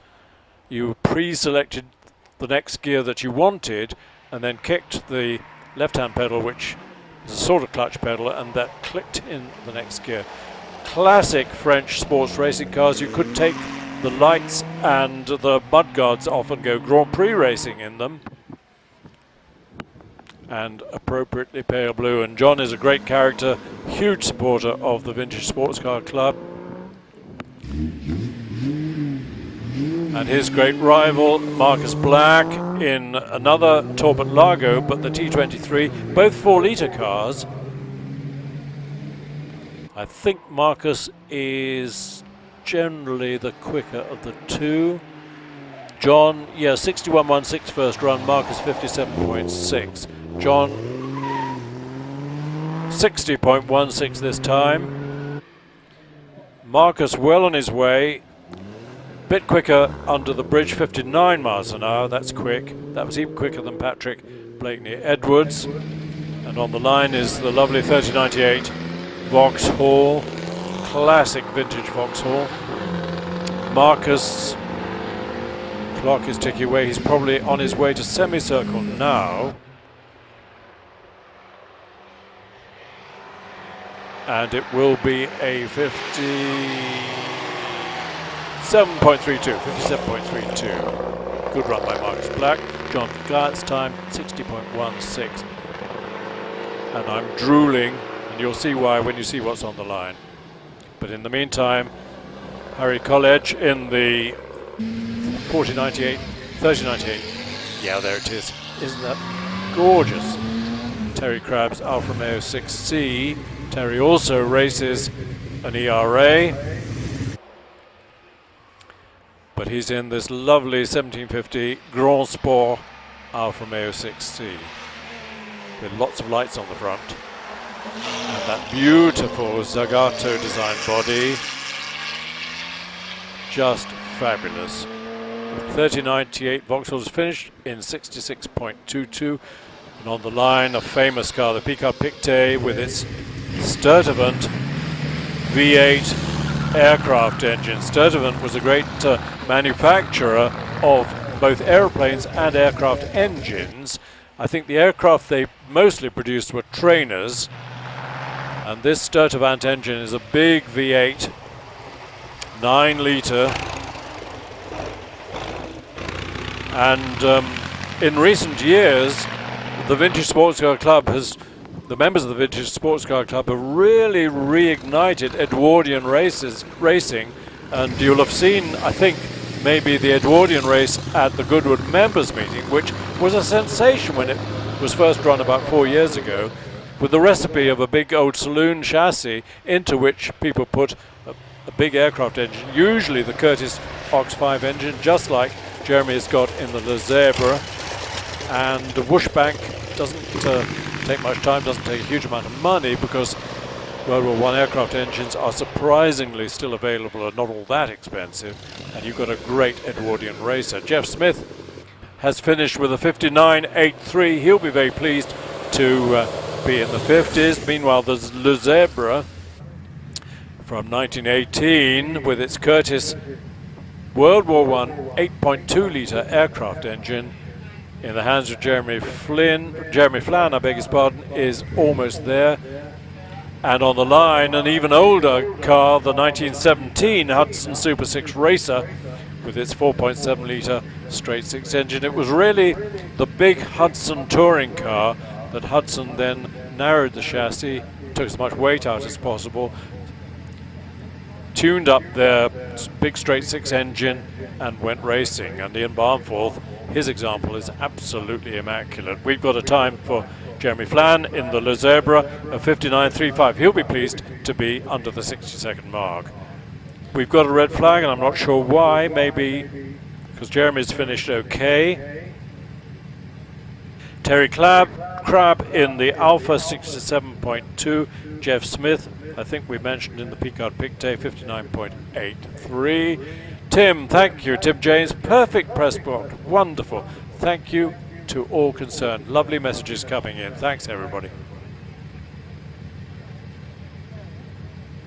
Neil Jarvis, having seen this feed, we'll be visiting Prescott from Lincolnshire next year. Good, you must. Particularly the big 2-day vintage meeting, which takes place on the short course, and I haven't actually explained what's the difference between the short and the long course, but I'll do that in a minute. Or in the usually in May we have l'Avion Bleu and La Vita Rossa celebrating French and Italian cars, and it's a great weekend of fun and games with a French-Italian theme. In the autumn, our autumn classic meeting really celebrates Americana, and both of them are themed meetings attracting big crowds, but they are such fun. Here comes Ian Barnforth in the Hudson, and you can see those cones on the left. That's the short course. Instead of coming all the way up to Ettores and round the Ettores hairpin, the vintage cars in their 2-day meeting turn right at Orchard, which is the original Prescott course. The extension to Ettores was built in 1959. I competed here for many years, and for a time there was also a crossover course on the way up to Ettores. It crossed over and you went round Ettores anti-clockwise, but it didn't really work. All the cambers were wrong and it was pretty much a nightmare. So it only lasted a couple of years or so. We've got time. Jeremy Flan, we've given you in the Le Zebra 59.35. Ian Barmforth is still running in the Hudson. And here's Clive Bergman in the very pretty Austin Special, which is safely round Pardon hairpin. Ian has finished in the Hudson with a 67.88.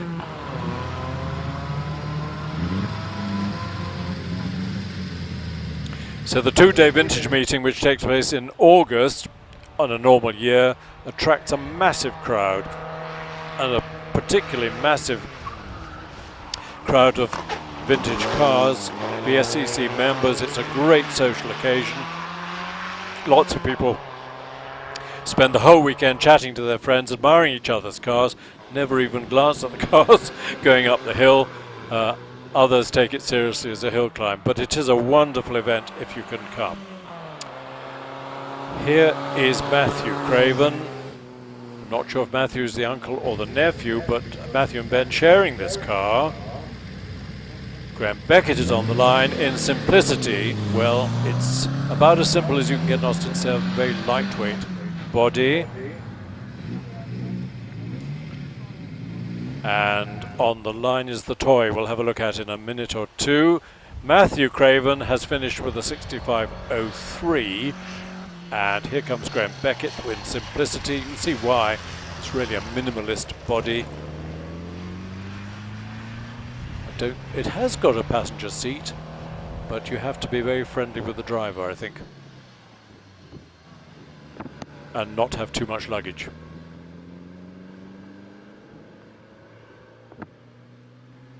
David Fennell is sharing the toy with Claire Fennell Williams. So another family battle.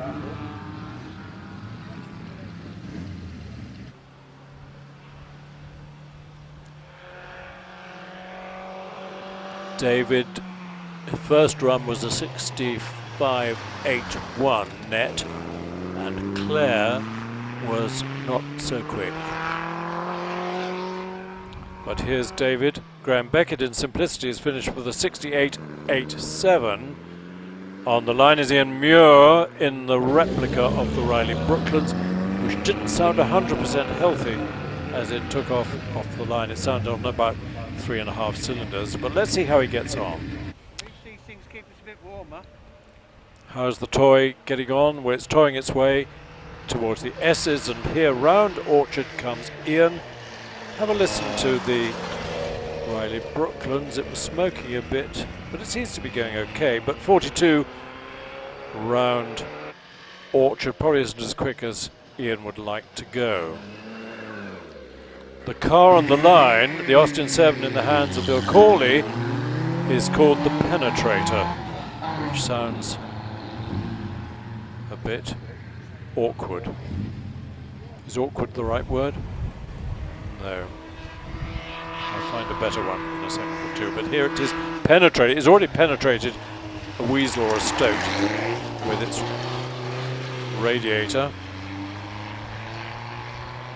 And again, it's got the cross on the back, indicates that this car is used for circuit racing as well as hill climbing, and hasn't yet had the 6 signatures from the clerk of the course, showing a degree of experience. Ian Muir in the Riley replica, 69.96.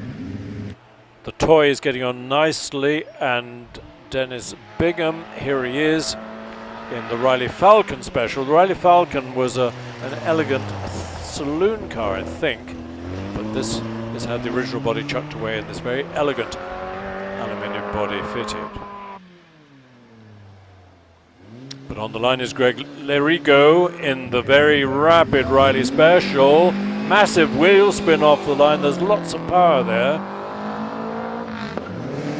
3.09 for the first 64 feet. And for the 3 people in the world who don't know what the significance of 64 feet from the start is, 2 seconds to 64 feet equates to 1 G, 1 force of gravity of acceleration. We always measure, both here and at other hill climbs, the acceleration over the first 64 feet.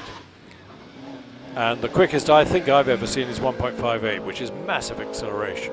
I mean, it's not dragster style, but it's still pretty quick. Dennis Bingham, 61.44, and that was in the Riley Falcon Special. It's a good time. Now, what can Greg do? He's ahead of Christopher Downham in the Ulster Imp replica, but he's finished with a 56.79. Here is Chris Downham in this attractive Ulster Imp replica. Takes us into Class 9. Special sports cars and saloons. And he's followed by Leonard Lord in the 1500cc Riley Falcon. Here he comes, this very attractive bright yellow bodywork. Falcon again, a Riley saloon to the best of my knowledge, but this one with a lightweight and very attractive bright yellow 2-seater body. Chris Downham's finished with a 58.83. Leonard Lord, we've seen, he's departing from Pardon, heading towards the S's, and Colin Wolstenholme in this smoky Riley Racing MPH. Smoky but rapid, 53. It's getting smokier. Perhaps he's put a drop of oil in it between run 1 and run 2.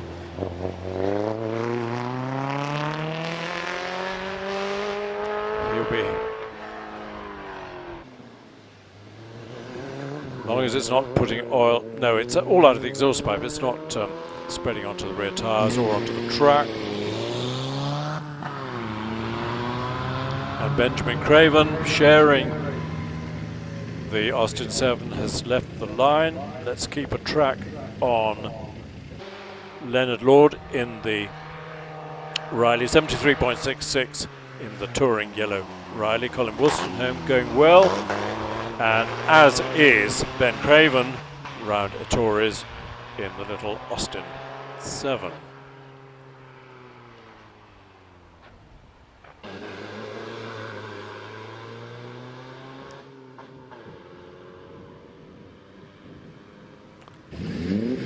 Now then, Mike James, Riley TT replica, again a rapid car, and a smoky one as well. That's no harm done. I mean, if they're supercharged, no, these ones I don't think are supercharged, but often the blower needs a lot of oil to keep it lubricated.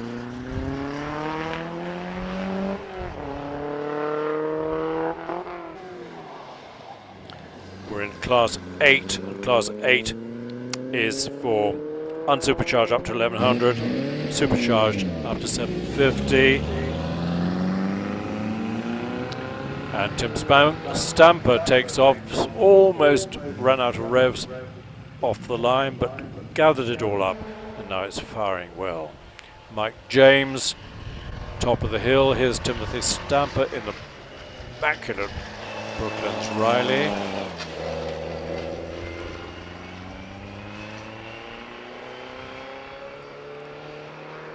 .44 under the bridge.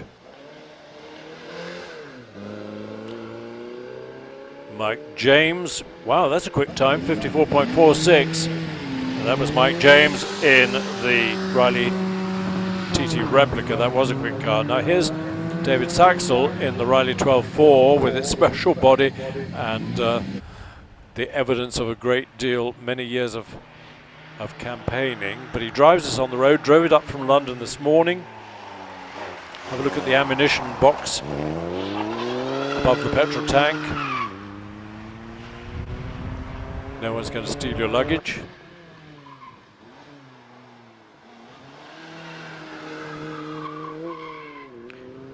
Tim Stamper, 67.81 in the Riley Brooklands replica.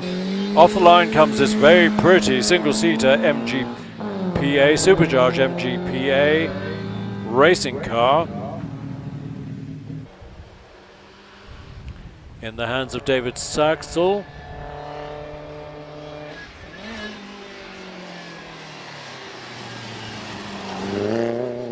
His first run was a 67.82.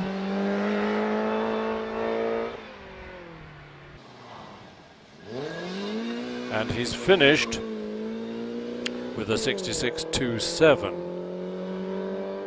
James Burmester well on his way, and on the line John Hunter, this very attractive Riley TT Sprite. Blown 1500 engine. And the single-seater MG, the green one, in the hands of James Burmester. 63.12. Look at this lovely TT Sprite Riley. Absolutely immaculate and immaculately driven round the Torres. On the line we've got Claire in the toy.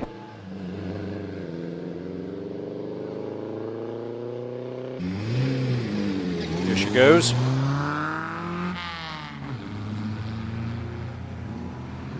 Again, like simplicity, just the bare minimum of bodywork. Keep the thing as light as you possibly can.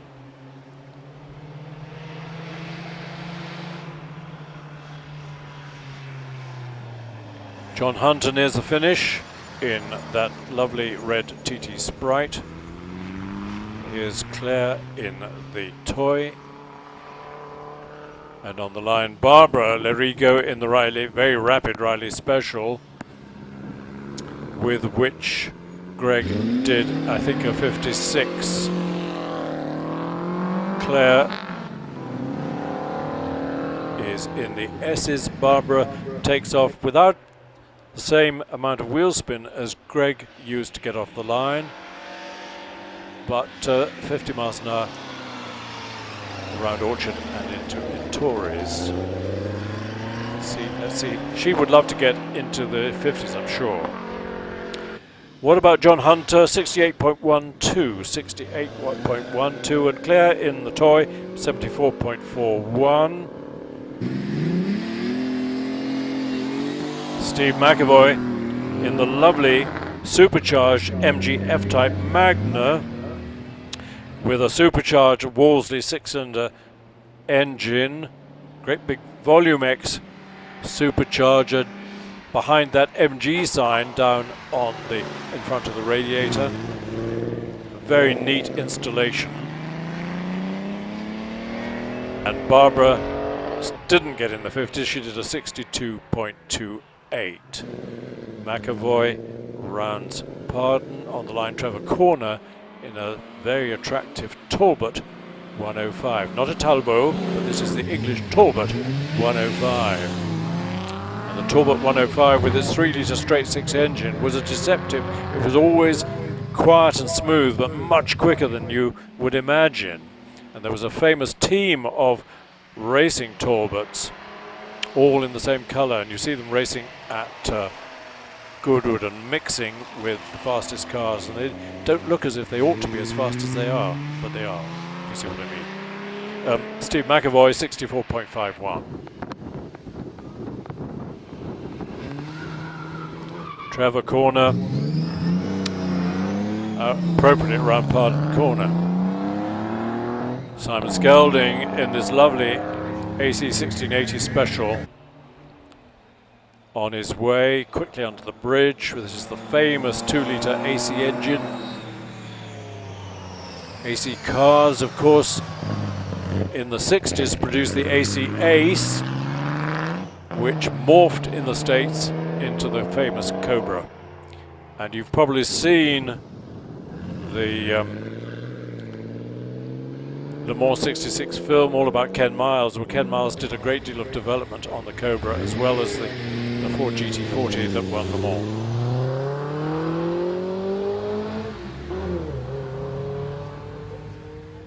Jane Corner on her way in the little Lagonda Rapier, with its very sophisticated 1.5 litre twin cam Lagonda engine.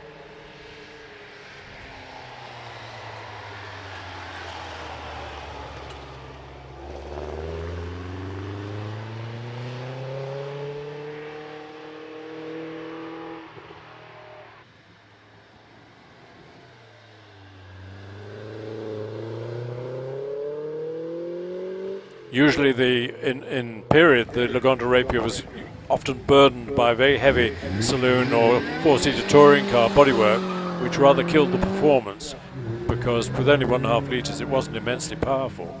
But a number of people have made very effective single-seater racing cars out of the Lagonda Rapier. Dennis Jenkinson, the famous journalist, was one of them.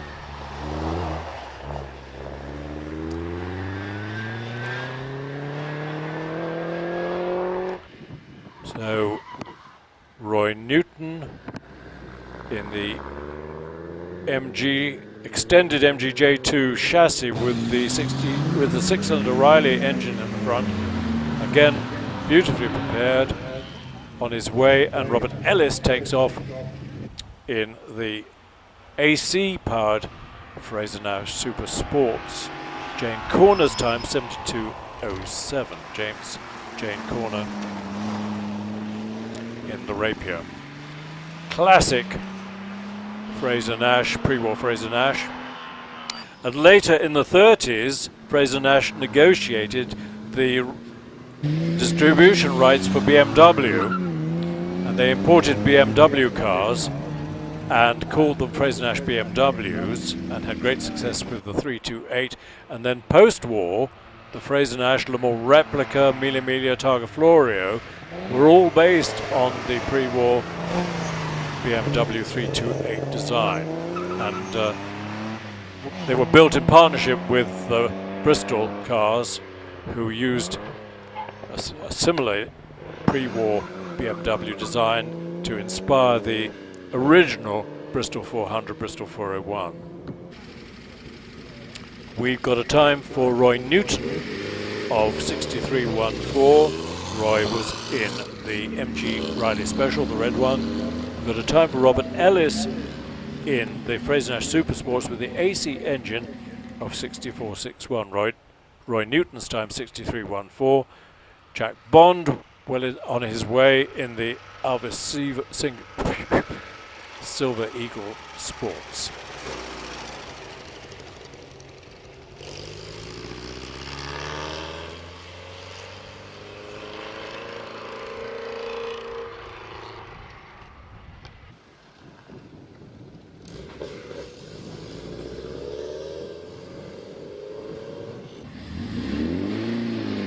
Short pause while I grab a cup of coffee and wet my whistle. Jack Bond, and Jack was in the Silver Eagle Sports.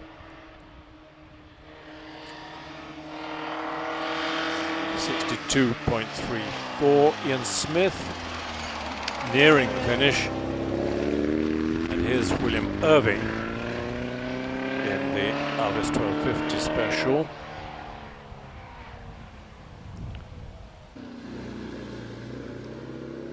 And on the line, Jeremy Brewster is patiently waiting, but Ian Smith, time of 74.4. Jeremy takes off from the line in this Fraser Nash Geoghegan Special with the 2-litre AC engine.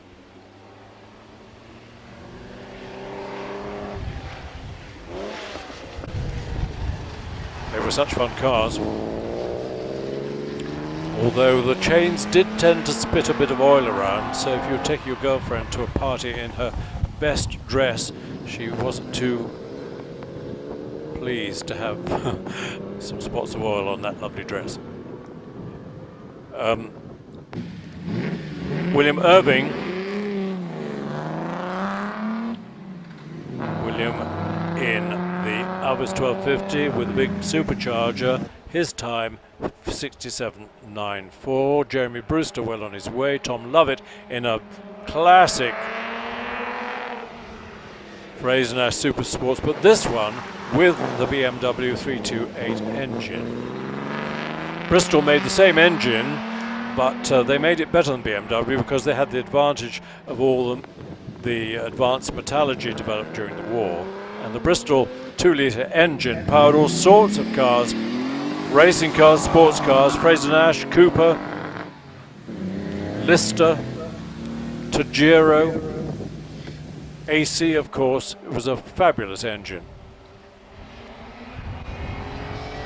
I had a Fraser-Nash Targa Floria with a Bristol engine that was a lustre, lovely car. Raced at Le Mans twice in 1952 and 1954. Here is Charles McAvoy in the F-Type Magna.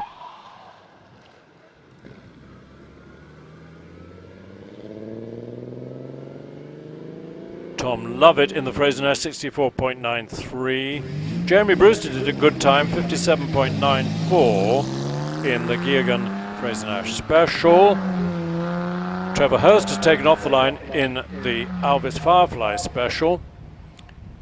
Charles McAvoy in the F-Type Magna, heading for the finish. Here's this lovely Alvis Firefly Special. Alvis, again another car rather like Lee Francis that felt the pressure of Jaguar competition, making in a way equally good cars but much less expensive than the Alvis. So they went on until the mid-60s with nice deluxe touring cars, but pretty soon Alvis realized that there was much more profit to be made making military vehicles, and that's what they did. Charles McAvoy 68.79 in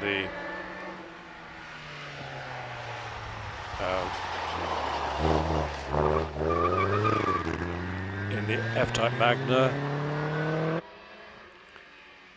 Here's Richard Newton in the MG J2 Riley Special again, with its extended MG J2. The J2 was sold in massive numbers. It was the MG midget that followed the M-Type, like Frank Ashley we saw with the M-Type. Then came the J2, and then the PAPB, and then the T. So MG midgets evolved over the years, and post-war we had the TC, the TD, the TF, and then the famous MGA.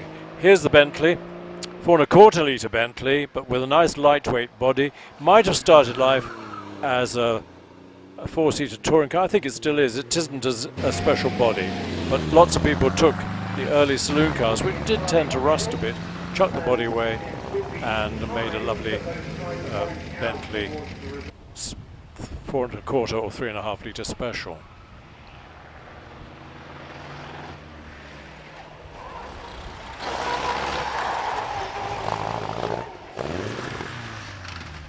Here's Rob Moore. Late entry is not on the entry list, but it's a 1922 GN cycle car, which normally would have a V-twin engine and chain drive. Well, it's still got the chain drive, but it's got a Ford, an American Ford Model A 3.3 litre straight 4 water-cooled engine. Very good engine. Millions of them were made, and lots of people put them in their specials because they were powerful enough and ultra reliable. Here's George Scoley in the racing version of the Austin 7 Ulster. So we are now in racing cars up to 1100cc. Quickest runner in this class, Gary Clare in Granny. So we'll see Gary bring Granny to the line pretty soon. Here's Ian Wozencroft in the Alvis 1270 Special.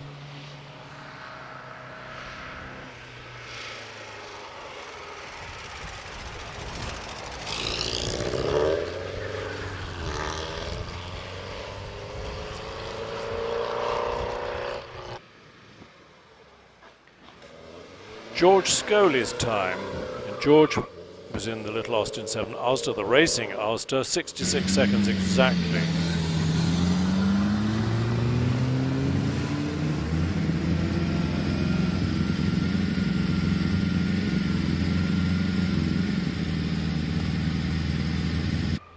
Where are we? We've got an empty track at the moment. Ian Wozencroft is heading for the finish. Mark Atkinson appears in his self-built Special Austin 7, beautifully built, ash frame with aluminium front of the body, and then the Irish linen doped at the back, just like a vintage airplane, and absolutely beautifully done. This is its first outing, so Mark is learning the tricks of the trade in Slippery Ann, and Mark Purnell takes off in the Riley Special.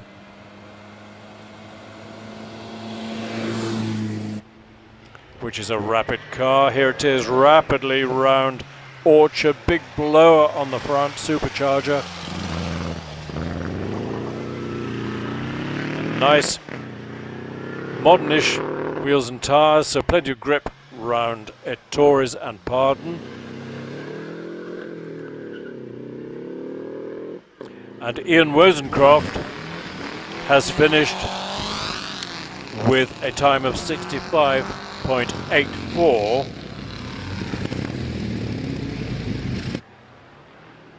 And Mark Atkinson in that lovely Austin 7 Special, 81.07. Mark Purnell takes off, and he's followed by Rick Pearman in this again lovely, beautifully built Austin 7. Mark's time in the Riley Special, 60.02. And on the line is the fastest runner in this class. This is Granny again. Morgan front, Austin 7 back, big B twin engine. Famous vintage racing car in the hands of Gary Clare. Rick Pearman in the immaculate and new looking Austin 7. Heads for the finish. Look at that Morgan front suspension, sliding pillar, the famous Morgan sliding pillar front suspension.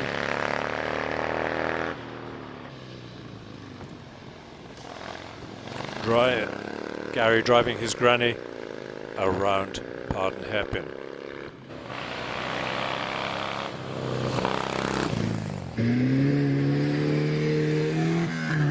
Here comes Peter Loxton in the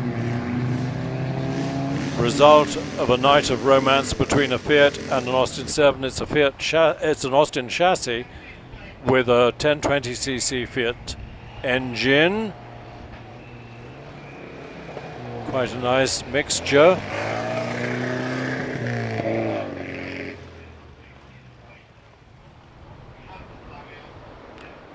We've got a red flag, but because I think, did Granny have a bit of a spin, or was it Peter?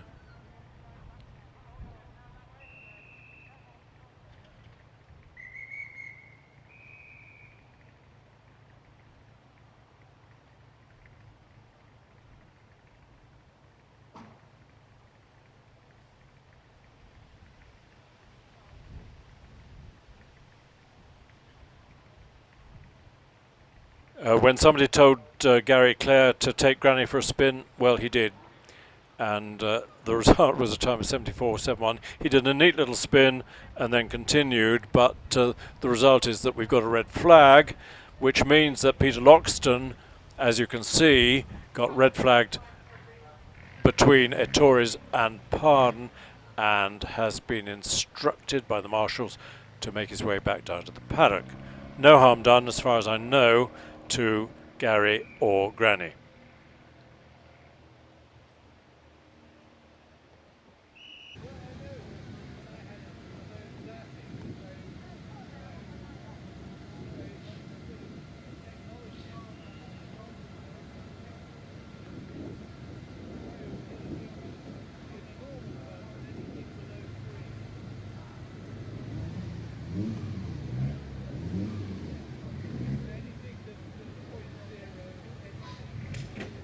excuse me while I wet my whistle. We recommend a garden party event where you can drive up the hill untimed. Oh, I missed that. Nice message. Well, yeah, we recommend, this is Mandy Groves or Dan Lambourne, a garden party event where you can drive up the hill untimed to try. And as we've marshalled it all but the first, we recommend pre-war Prescott for those with pre-war cars. Yes, so there have been a number of what we call drive-through events. Competition has been really suffered because of COVID, but Prescott has hosted a number of events where you can bring your car and have as many drives up the hill as you like, paying for each drive, money going to charity. And we were going to have one last weekend run by the Winchcombe Rotary, but sadly, because of the more stringent rules imposed by COVID-19, that had to be scrubbed, which was a shame. But certainly a garden party with a bit of driving up the hill is a great way to get introduced to Shelsley. Peter Loxton came back to the paddock, so he'll have a go in a bit. In the meantime, we've got Chris Aspin on the Ulster, and Alistair Shotton has taken off in the Morgan Super Aero. Chris Aspin had a very good quick 64 feet, 2.95 is rapid, and 49 at the bridge, so that'll be quite a quick run in the Ulster replica. He's nearing the finish. The Morgan in the hands of Alistair Shotton, demonstrating the brilliant road holding of these early-ish three-wheeler Morgans with the big V-twin Jap or matchless in the front.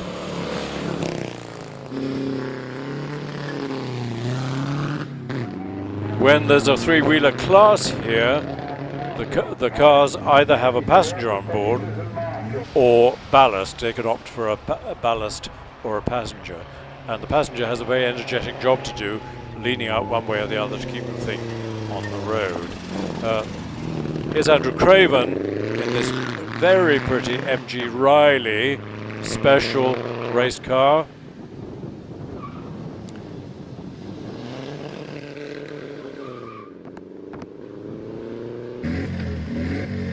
His first run was a 64.51. Let's see how he gets on against that. Here's Peter again, who got red flagged, you'll remember, in the Austin Fiat Special.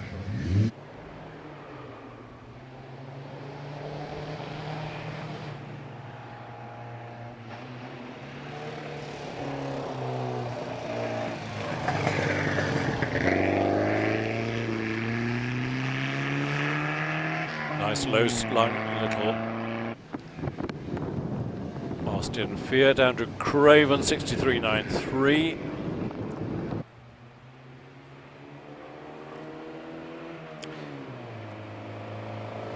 That was the MG Riley.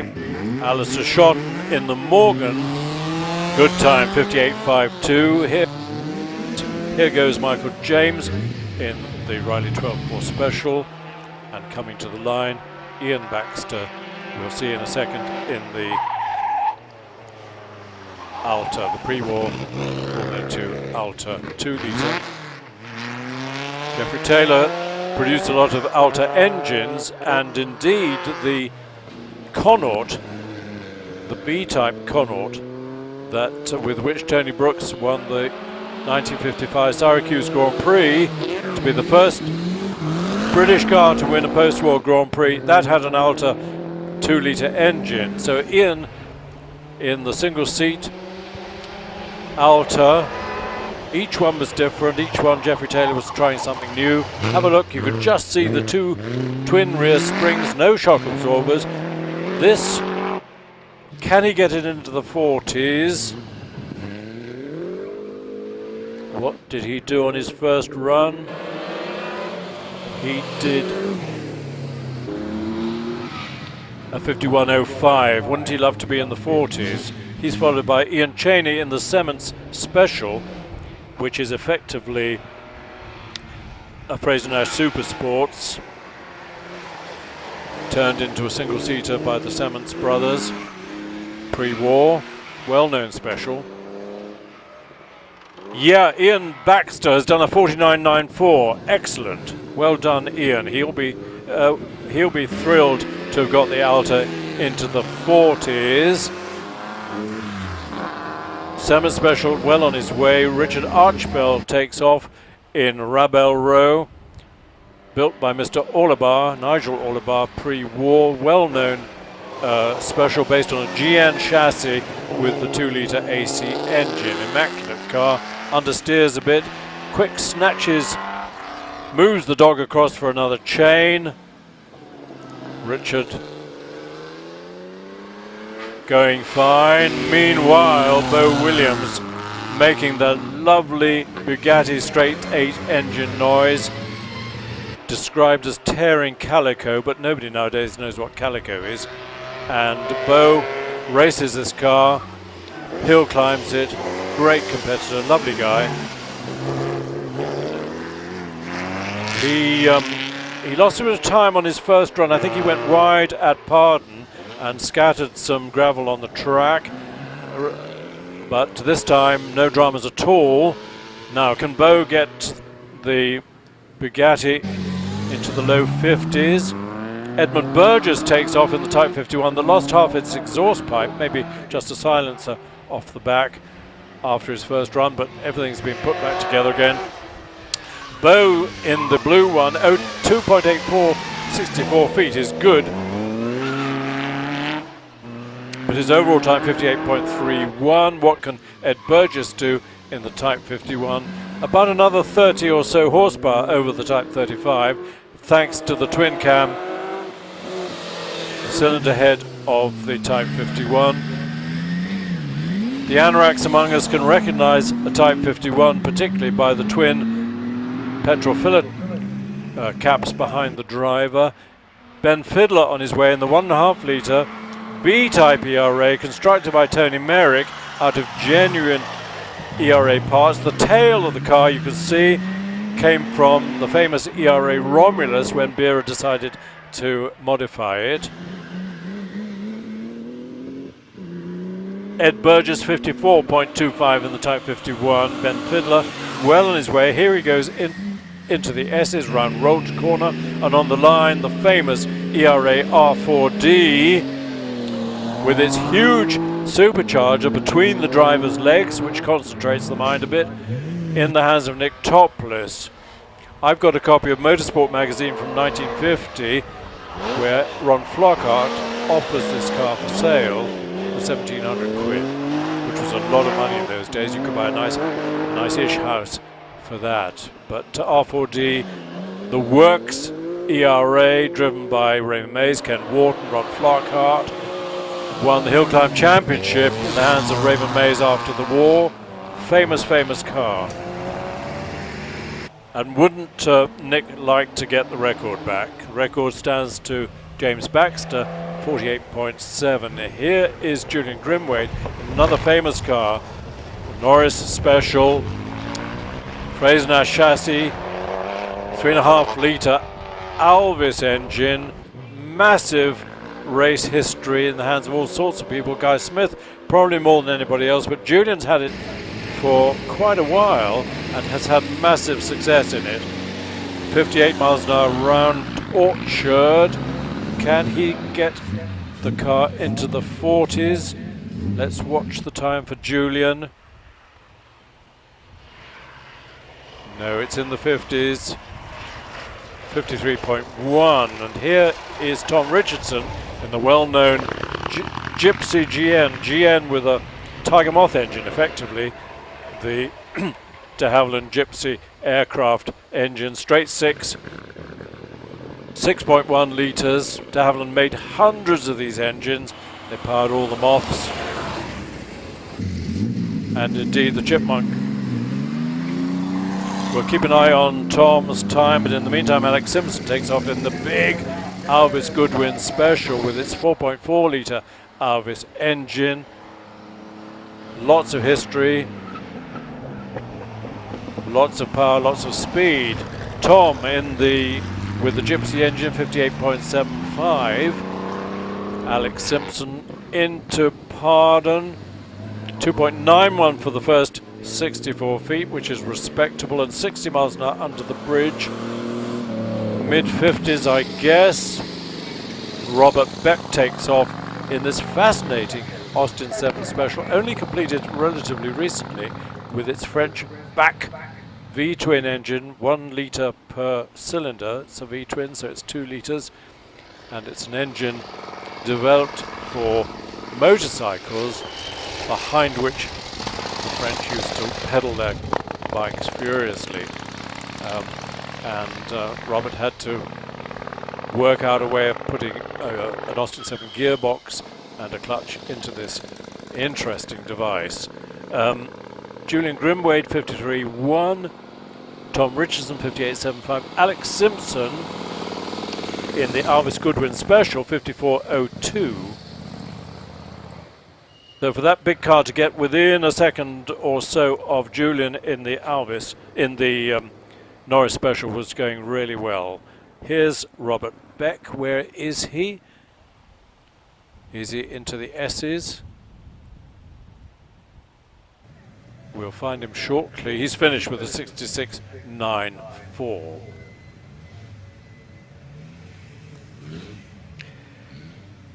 And that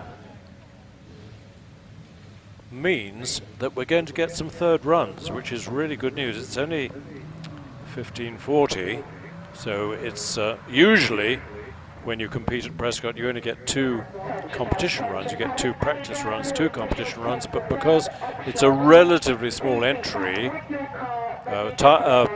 entry numbers are limited by this dreadful COVID nonsense. But it means maybe everyone will get a third run. I hope so. Robert Beck in the back. Beck back, 66.94. So a bit of a pause while we wait for Class 1 to line up for their third runs.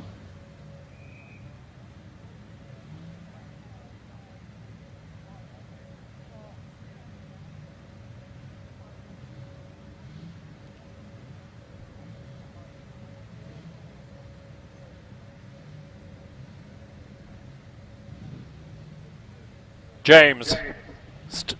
He's disappeared. I nearly some stunning personal bests from Wilsh Marsh, Patrick Blakeney Edwards, Jack Bond, Ian Barmforth. James, you must be keeping a close eye on these things, but your record survives.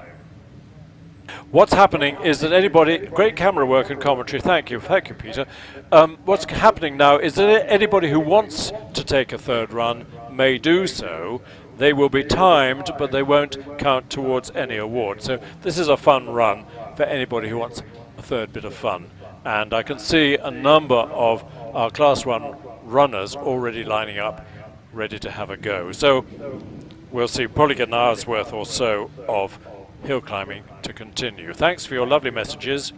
They are appreciated. It's astonishing to think that we got people in Australia, in America, all over the place, and in Germany, Munich, watching the goings-on at Prescott. And I hope, if you haven't been here before, Hagen Kranz, nice to see these beautiful cars at Prescott. Greetings from Germany. Danke, Hagen. Das war sehr nett von Ihnen. I hope it inspires people, if they're planning a holiday in the UK, to time it so that it coincides with the Prescott meeting. In a normal year, we have 6 or 7 or maybe more meetings a year here at Prescott.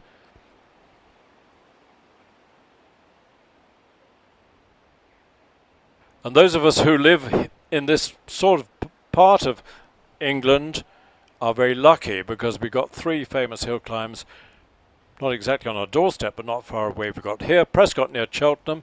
There's Shelsley Walsh, of course, which has been running since 1905 over near Worcester, and we've got Lowton Park up in beautiful countryside near Shrewsbury, up a bit further north and west of here. So we're blessed with hill climbing.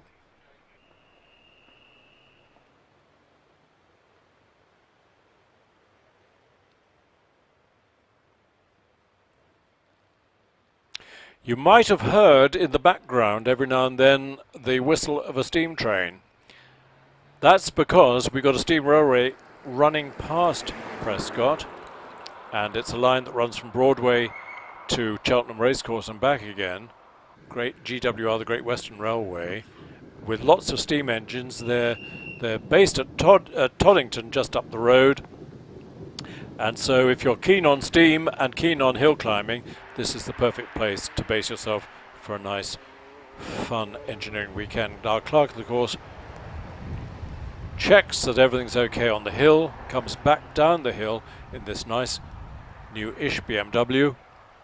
And meanwhile, we've got car number 1 on the line again. And car number 1, of course, is Stephen Jones in the Austin 7 Ulster.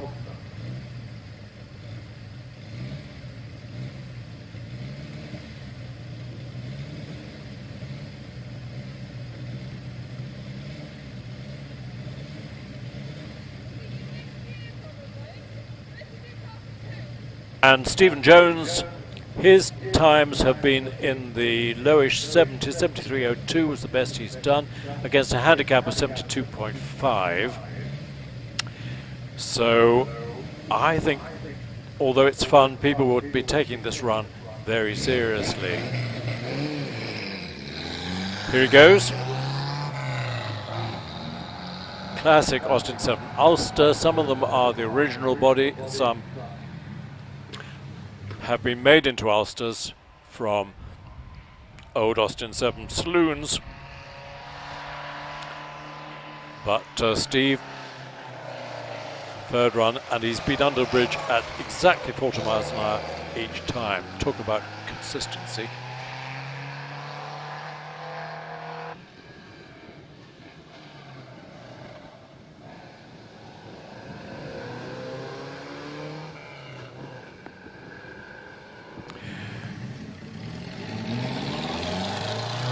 Fabienne Mutschler takes off in her immaculate Ulster. Her dad, is he going to take a second run? We don't know. The vintage, funny enough, it was the Vintage Sports Car Club that first discovered Prescott in 1937 when the estate came on the market, had a look and said this would be an ideal hill climb course, but they couldn't afford it. So they talked to their friends in the Bugatti Owners Club, and the friends were pretty well heeled. And so the Bugatti Owners Club bought the estate and quickly set to work to turn the drive up to the house into a hill climb course. And the first event was held in August 1938.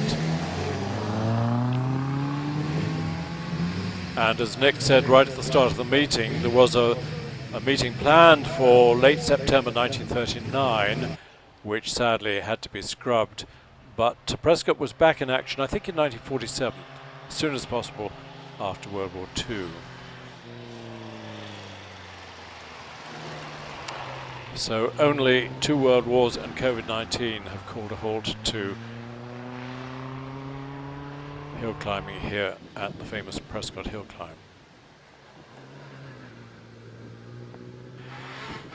We've got a time for Stephen Jones of 72.64. We've got a time for Fabienne Mutschler of 76.93.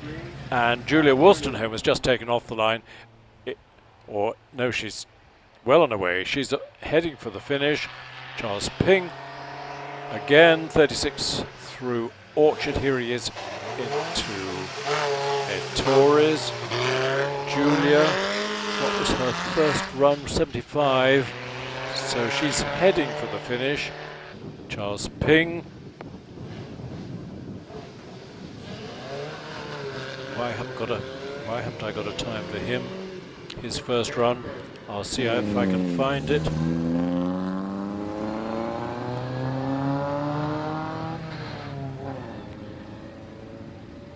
Fabienne did a 76.93. Julia has done a 73.96. Charles Ping heading towards the finish. On his way, Andrew Baker. First of our Riley Brooklands. Aren't they nice? And he's sharing this, Riley, with Alan Clear. But he's been red flagged. Now why? Is Charles Ping still running?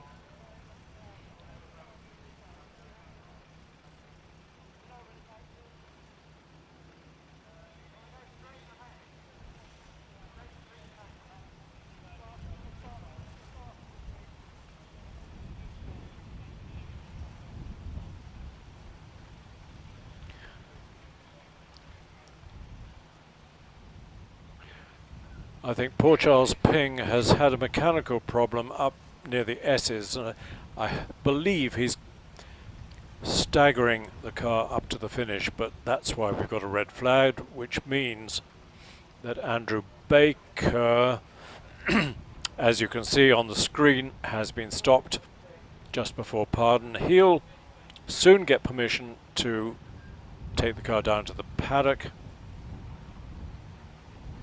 Or is he being encouraged to go up to the top of the hill? No, back down to the paddock. That's quickly resolved. So it looks as if Charles Ping has reached the finish and will come down the return road. So flags are coming in. On the line we have got Stuart Rich in the GN with the Anzani engine. So he starts the engine with no trouble at all, crunches it into first chain, as it were, and does his first 64 feet in 3.74 seconds. So it'll be sort of 38-ish through the bridge, I think. No, it's more, it's 42. Wow, that's okay.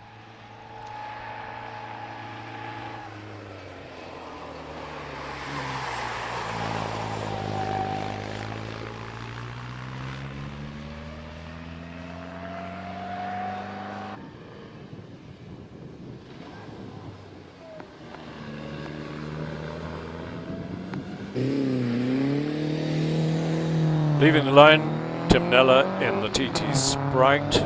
Coming to the line is Wendy Webber in the family Riley Sprite with its really elegant body, rather like the Zagato body on the Alfa Romeo. Inspired by that. But what a lovely car for her dad to choose as his first car. Stuart Rich in the GN with the Anzani engine, 68.59. And here comes Wendy. Tim Neller in the nice TT Sprite. Heads towards the finish. Let's just watch Wendy rounding Ed Torres. We have a driving school half a dozen times each year. If you're keen on either taking up hill climbing or you're already doing it, would like to get some advice on improving your times up Prescott, we have the Prescott Driving School every 4, 5, 6 times a year with very experienced tutors, obviously videoing and offering advice. But it's not, I mean, it's serious, but it's good fun as well. So think about, if you're keen on starting hill climbing, think about coming to the Prescott Driving School. Well worth it. Helmets provided. How's Wendy getting on? She's nearly there. She's in the 70s. 74.05. The Wolsey Hornet on its way.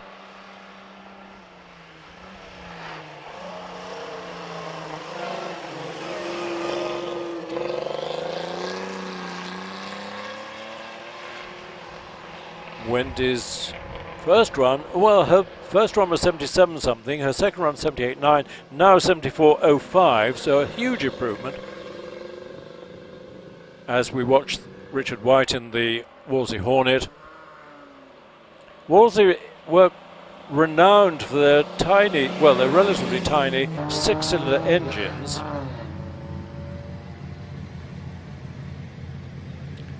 Cars in those days were taxed by a very arcane sort of measurement, and I would have thought a 6-cylinder 1270 probably would be taxed more highly than a little 4-cylinder, but maybe Wolsey knew something that I don't know. Meanwhile, we've got Andrew Baker in his Riley Brooklands. Richard White in the Hornets has finished And Ian Barnforth is having a third run in the 1917 Hudson Super 6. Look at it. Isn't that fantastic?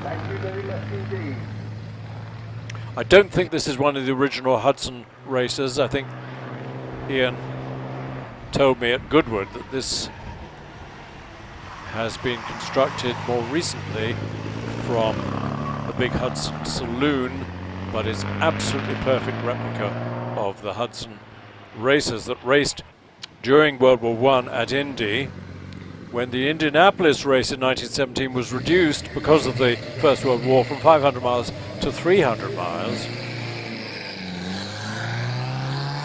Daniel Hunter has decided to take a third run in car number 1, in his case number 701. He's sharing with Stephen Jones. Let's keep an eye on the time for Ian Barnforth as Daniel hustles it round Orchard at 41. On the line, the lovely 3098 Vauxhall Harry College.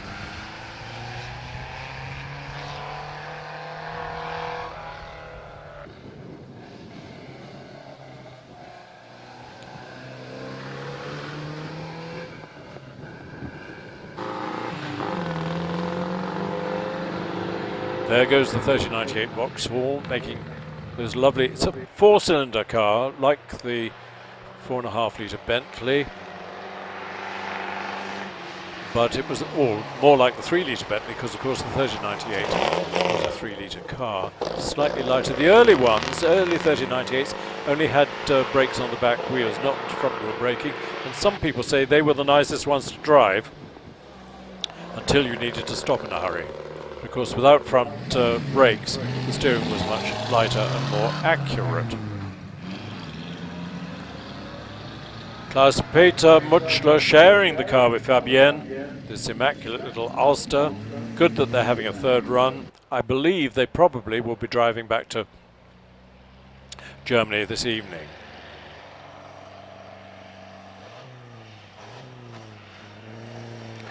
We've got a Riley Brooklands replica on the line. It's Ian Muir sharing with Tim Stamper, but Ian getting ready to take off as Klaus-Peter Mutschler safely round Pardon.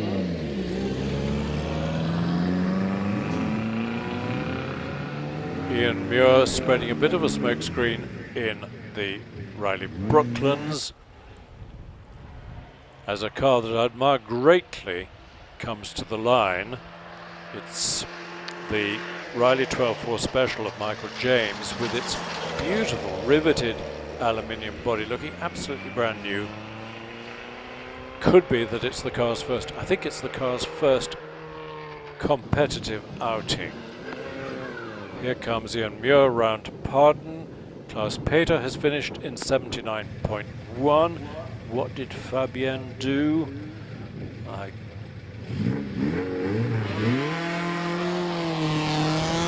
She did a 76. So Dad, yeah, Fabienne has to do the washing up tonight because Dad won.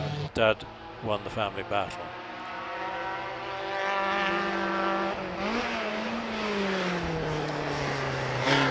Look at this car. Isn't that a beautiful bit of coach building? Almost, well, it's aircraft standard, isn't it? Just lovely riveted aluminium body. That's Michael James's 12.4 Special. Ian Muir, 69.67. He was in the Brooklands replica. On his way now, Dennis Bingham in another Riley Special based on the Riley Falcon. Quite a difference between the very low-slung Brooklands and the ones based on saloons. I talked about Freddie Dixon at Brooklands, who was the sort of guru of getting power out of the little Riley. And Nick talked about Earl Howe, who was a famous sort of administrator and racer. One day, Freddie was underneath the car fixing something, and when Earl Howe came up, kicked him on the feet and said, "Morning, Dixon," and Freddie replied, "Shove off," although he didn't use the word shove, And the person with Earl Howe said, Dixon, it's Lord Howe you're talking to. Oh, sorry, said Freddie. Shove off, your lordship. he was a great blunt character. Where are we? We've got Trevor Hurst. And we got Greg Lerigo having another go in the fabulous Riley Special. And we got Dennis Bingham having finished with a 61. And a very fast time by Michael James in that lovely Riley Special, the one with the riveted aluminium body. 54.74, that's super for a first outing. Trevor Hurst on his way. Here's Greg Lerigo. We would expect a mid-50s from him. Trevor has recorded a 64.21 in the Firefly Special. Taking off, Chris Downham in the Ulster Imp Replica. Riley again, 1496 engine. What's Greg up to? Well, he's nearing the finish in the Riley Special. I said mid-50s. 56.91, 56.91. Christopher Downham, halfway there. He was quite a good start, 2.88. On the line, David Saxel in this patinated Riley 12.4. It's had a hard life, but it's got to drive back to London this evening.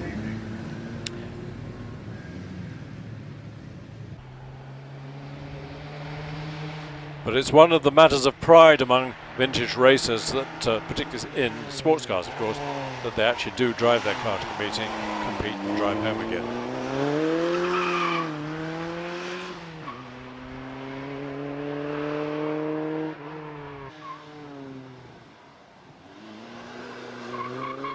David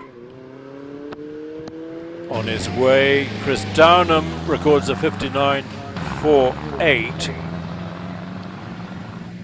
in the Ulster Imp Replica. Here comes Robert Moore in this really interesting GN with its Ford Model A 3.3 litre four-cylinder engine. Model A Ford took over from the Model T. Henry Ford was reluctant to produce a new car. The T had been such a success, but it was getting very long in the tooth. It wasn't competitive against the competing Chevrolet, so he was persuaded to produce a much more modern car with much more standard controls. The Ford Model T was a very different car to drive with its 3 pedals and its throttle on the steering column, and the result was the Model A, which eventually was a huge sales success. David Saxel, 64.68.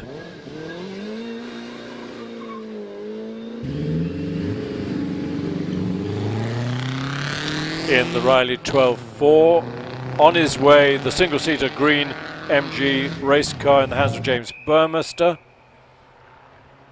And he's followed by John Hunter, having a third go in the Riley TT Sprite. Here's John Hunter. This car is absolutely immaculate, beautifully presented, but we've got a red flag.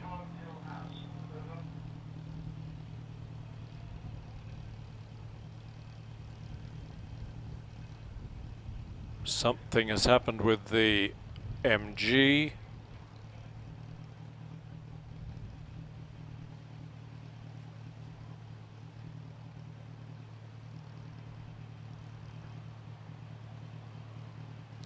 He has stopped on the hill, but the time is still running, so John Hunter held and will be ushered back to the paddock.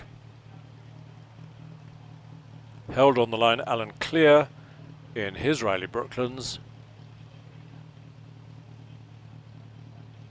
When it's a serious modern car hill climb, you can see, when we look at the start line, you can see that there's another yellow line, 2 yellow lines out of the paddock before you get to the start line. That's the pre-start line, because lots of people want to spin their driven wheels a few times to warm up and clean up the driven wheels, get a bit more grip off the line. So when we next look at the start line camera, you might well be able to see the two yellow lines. Oh, you can't quite. Yeah, the MG behind the Riley is just straddling the last of the pre-start lines. So there's another one further back towards the paddock, and between those lines you can do your tyre warm-ups. And when I was hill climbing, people used to, God, you used to do 10 or so burn-ups before you got to the line, which often resulted in broken drive shafts, but it gave you a lots of grip with the rear tyres.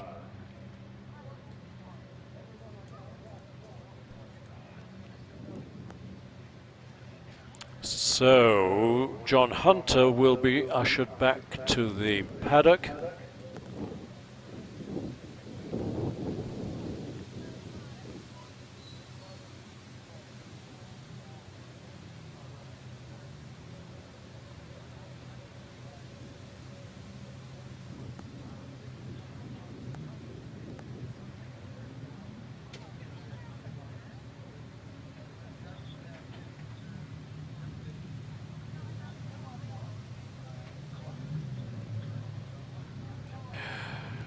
The story is that James Burmester in the little green single-seater MG had the steering wheel come off in his hands at Pardon. Luckily, without any harm, didn't go into the gravel, but of course it needs reattaching before the car can either go on up to the top of the hill or come back down.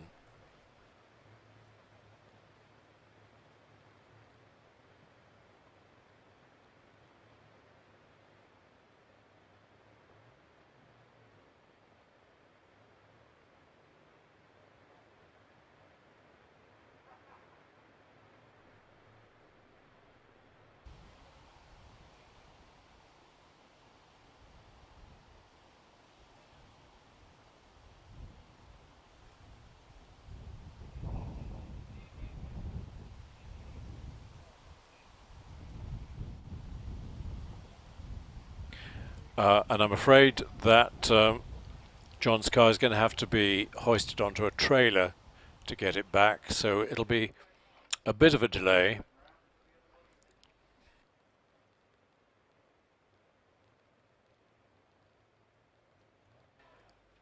Marshall's inspecting the course to see that it's nicely clear of oil and rubbish.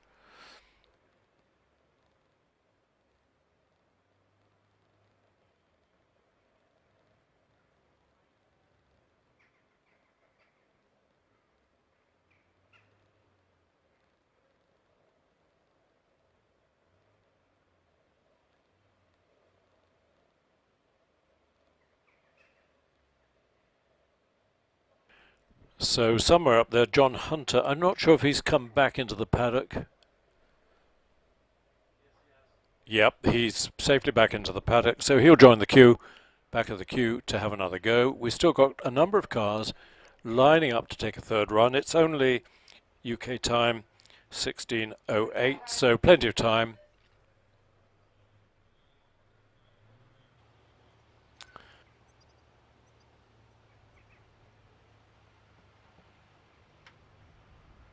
We've had problems in the past with neighbours unhappy with the noise of Prescott, although it doesn't happen all that often. One particular neighbour was particularly vociferous, having bought a house on the other side of the valley, and it means that we have pretty strict noise limits on the cars. Of course, vintage cars don't generally make as much noise as modern ones, but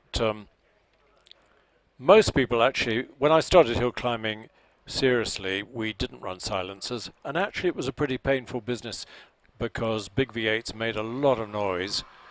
So it's for both competitors, spectators and the neighbours, it's a good thing that we do have silencers fitted.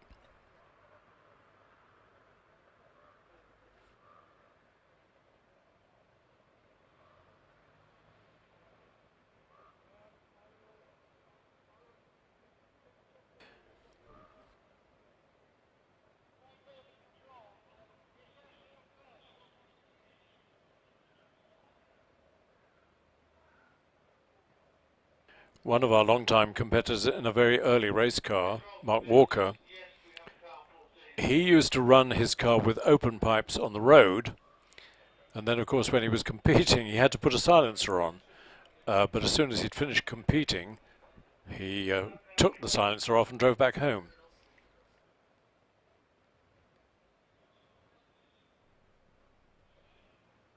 But his car was a 1912, I think, Grand Prix Peugeot, so I've once or twice followed him on the road, and you couldn't keep up in his car was so quick.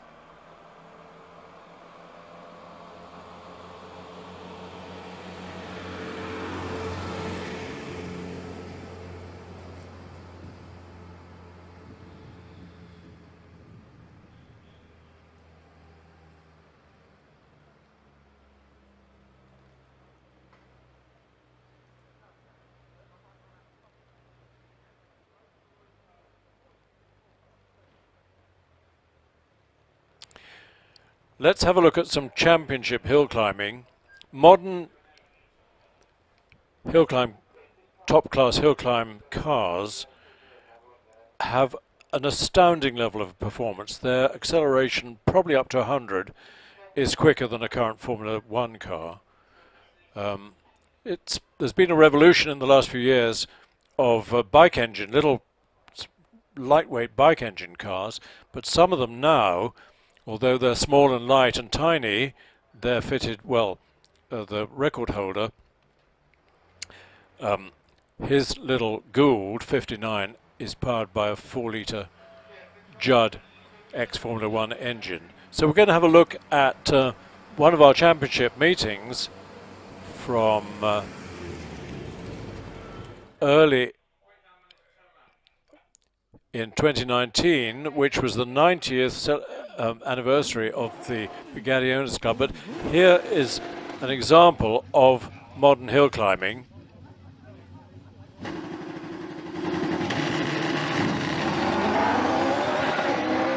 Speed under the bridge can be up to 110 miles an hour. Scott Moran, multiple hill climb champion in a Gould with, I think Scotty had a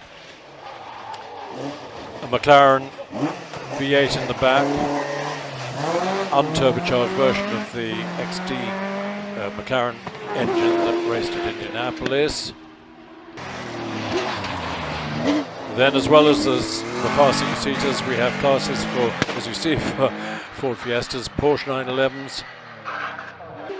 And lots of people start hill climbing in a Caterham or a little saloon. Here's this last year's champion, Wallace Mingies, in his Gould GR59. Immensely quick cars, but lots of people start in minis, in Caterhams, in Westfields. Very popular car to start with is the Renault Clio.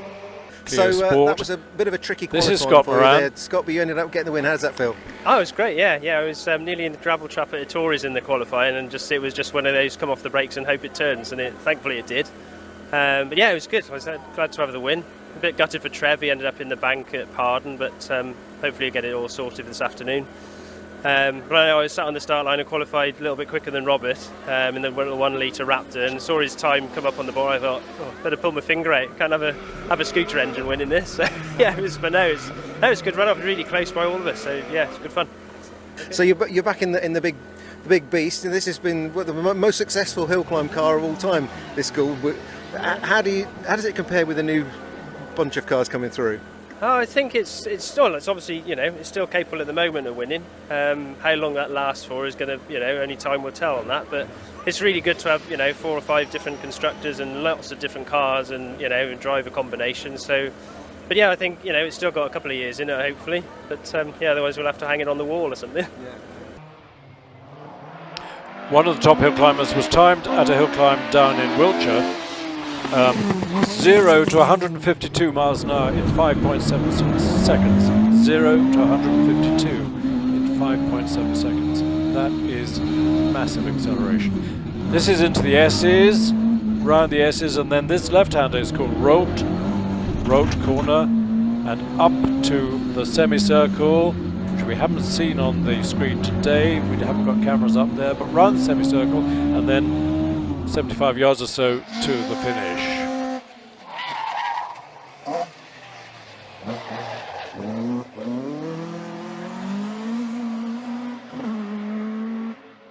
Little Peugeot 106, again a great way to start. Sometimes it doesn't go right.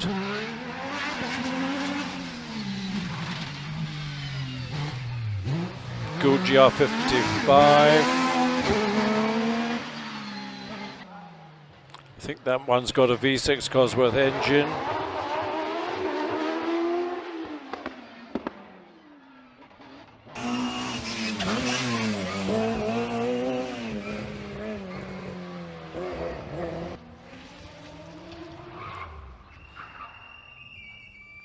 That's David Strange in a Crossley, built in Ireland.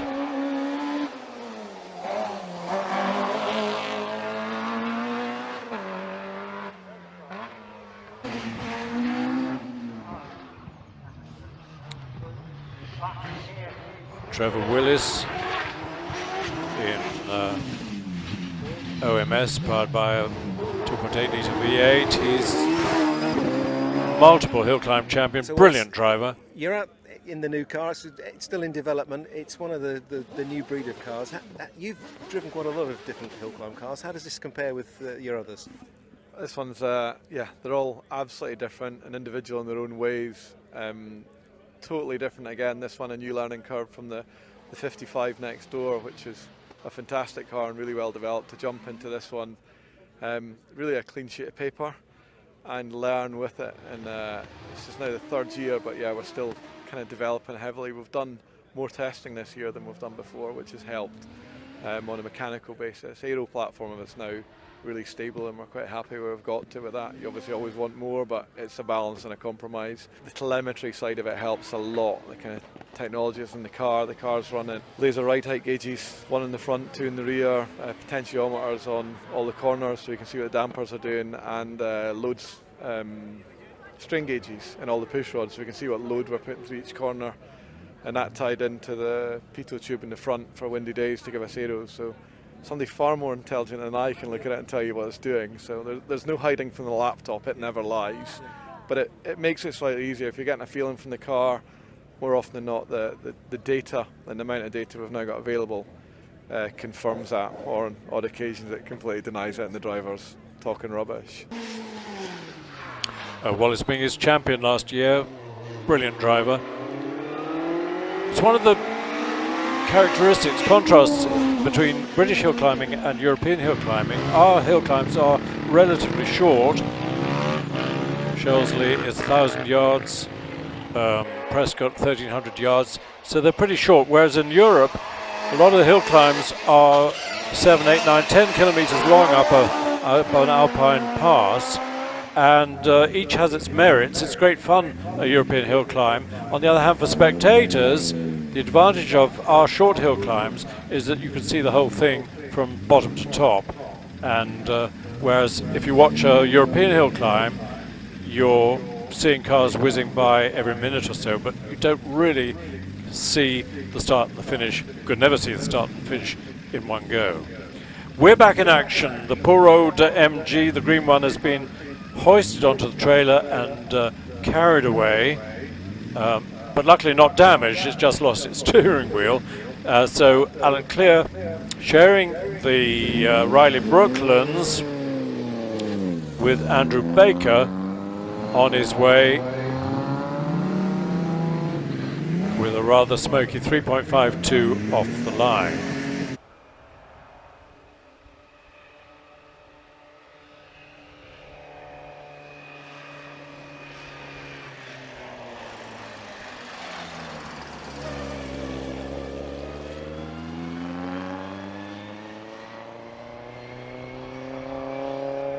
About to leave the line, Steve McAvoy with his immaculate, beautifully built and prepared MG F-Type Magna with the Volume X supercharger recently fitted.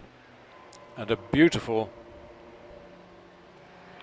clever addition of the blowers, giving it a lot more power, a lot more speed.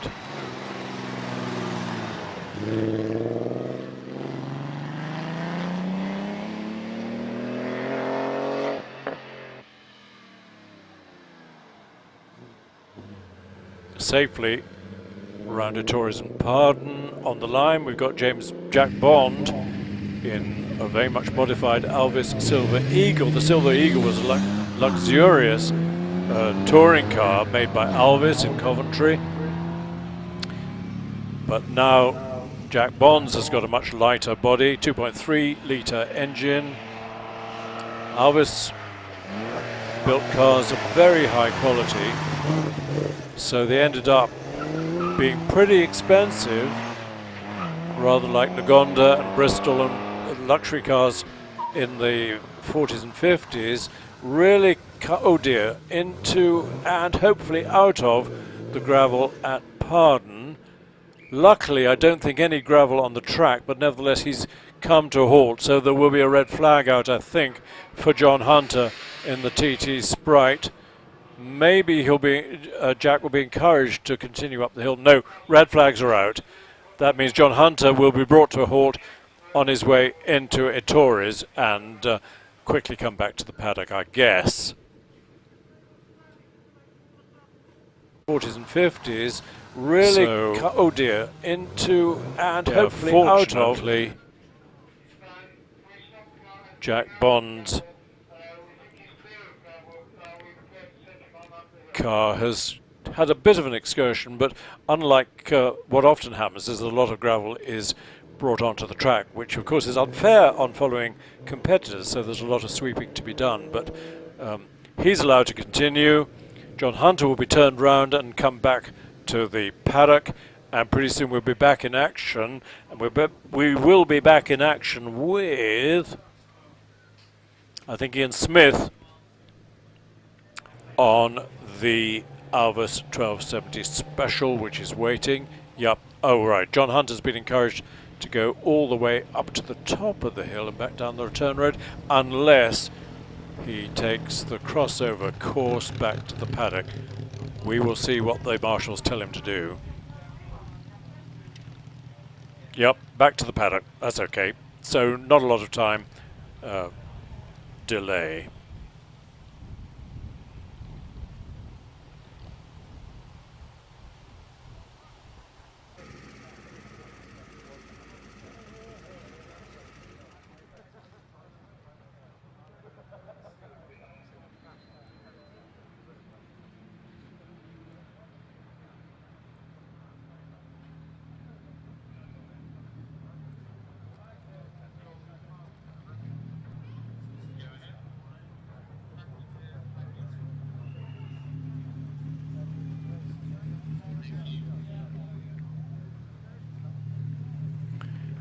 So flags coming in,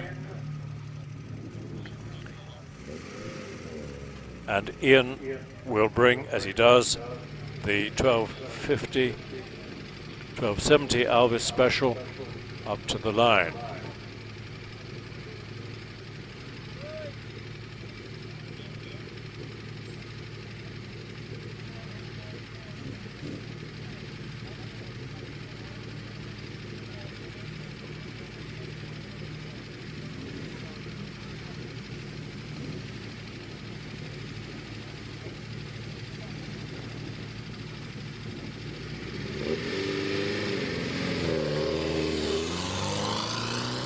Here we go.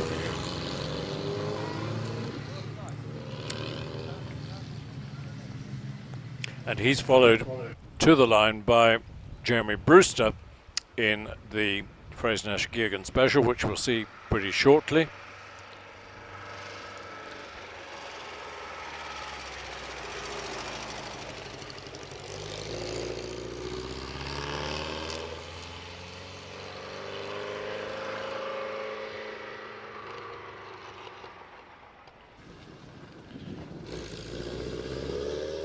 Safely around Pardon.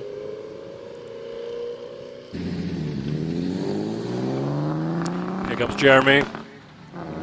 specialist in fettling Lee Francis cars, but having fun in this Fraser Nash with its AC engine.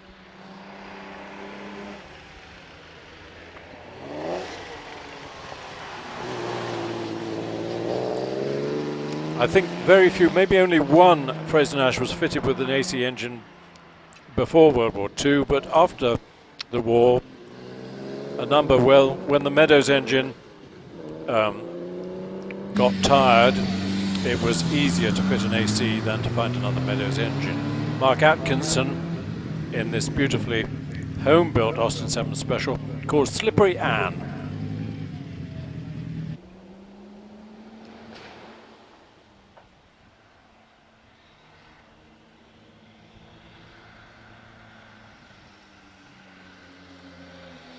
I keep saying this, but I was looking closely at this car and really admiring the quality of the bodywork. It's a brilliant bit of work by Mark. Jeremy has completed the run in the Geoghegan Fraser Nash in 61.79, Ian Smith in the Alvis 73.49. And on the line is John Hunter. Remember, he was red flagged. He's back in the Riley TT Sprite. 1935 car with the overhead valve Riley engine.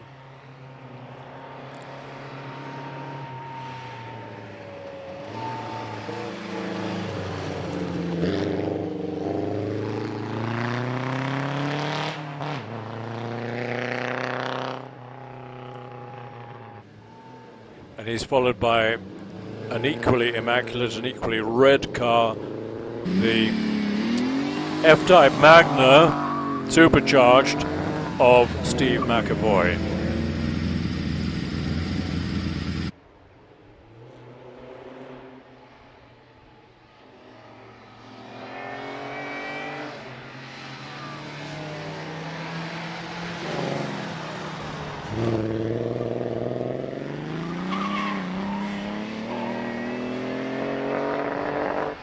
Mark Atkinson's time, number 101, that's the Slippery Ann, was 84.21. John Hunter with the Riley TT Sprite records 68.31. On his way, Charles McAvoy with the MG F-Type Magna. And on the line, Peter Loxton in this Anglo-Italian cocktail, the Austin 7 with the Riley engine. Meanwhile, Mark Purnell's Riley Special with the big supercharger supercharges its way round Pardon, heading along the top towards the S's, enters the S's, left, right, left, out of Rolt and towards the semicircle. Peter Loxton takes off in the Austin Fiat. And to the line comes the three-wheeler Morgan of Alistair Shotton.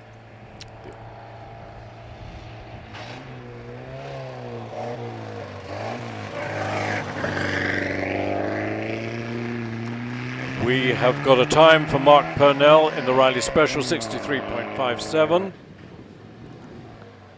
Let's watch Peter taking Pardon and then quickly flip to Alistair Shotton on the line with the Morgan. Only one driven wheel, so lots of wheel spin from the single rear wheel of the Morgan. And you can see again the famous Morgan front suspension, which has lasted pretty much up to the present day, although in the last couple of years or so, Morgans have have progressed to a much more modern chassis with more modern front suspension, but still with the traditional Morgan body shape. Morgan factory is just up the road from here in Malvern, and you can visit the Morgan factory. They have organized tours. It's really interesting to see the combination of modern technology and craftsmanship shaping the ash frame for the bodywork.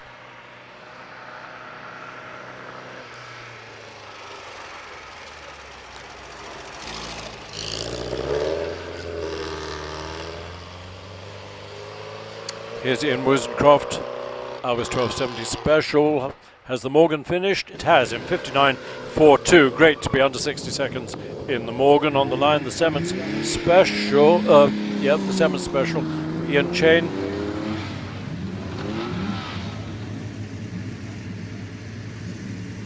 Fraser Nash based, but again with the famous 2-litre AC straight 6 engine.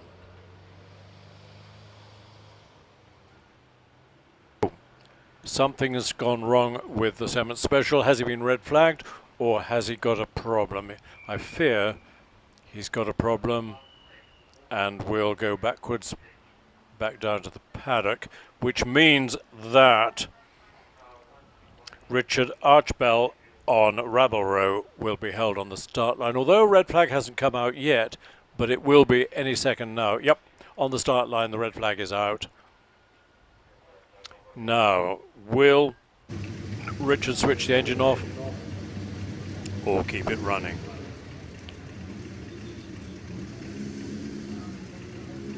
Again, it's got the AC engine.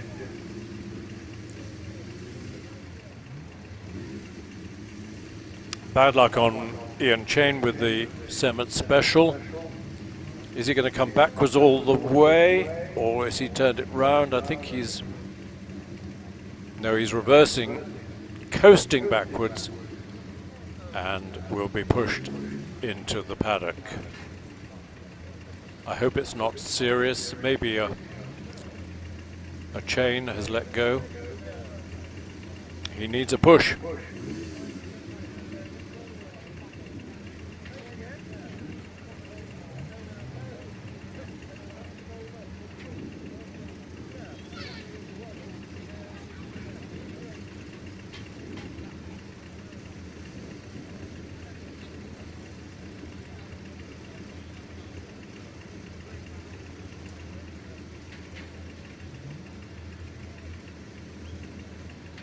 Bit of a slope up there into the paddock, so I think we need some more volunteers to come and help shove.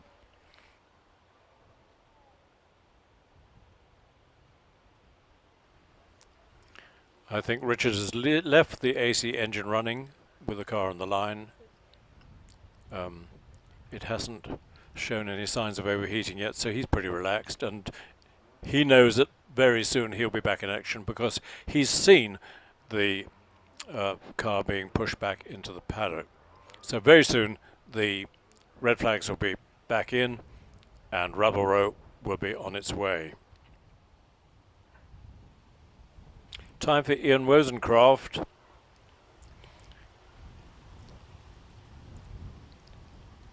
Was a 65.37. We had a very windy day yesterday. Still a bit of a northerly breeze has kept the temperature pretty low, but we're in glorious countryside, as you can see.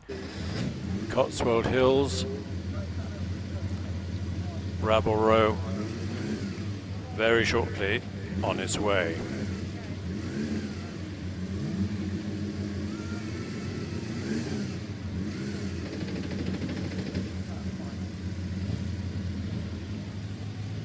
Clonk it into first chain.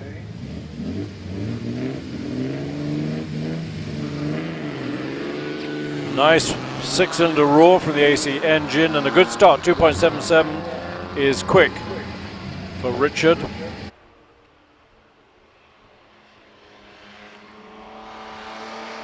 And rapidly round Orchard, takes the nice... No, it doesn't go quite right because it understeers its way out beyond the apex of Ettores. So it'll cost him a tenth or two. But no dramas. Again, understeering a bit at Pardon, but okay. And look at this lovely Bugatti Type 35. Not only look, but listen to the glorious sound of that straight 8 engine. Roller bearing on the crankshaft.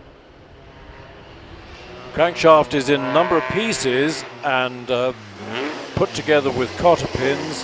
And in the 20s, the rollers would only last 1,500 miles or so, and you'd have to take the crank to pieces and re-roller it. But nowadays, with modern oils, much more advanced lubricants, they'll last a long time. Type 35 again, followed by Type 51, Twin Cam Bugatti, Grand Prix Bugatti. The first Monaco Grand Prix was won by Grover Williams, British driver, in a Type 35. I think it was the 35, or was it a 51? But a Bugatti of this shape.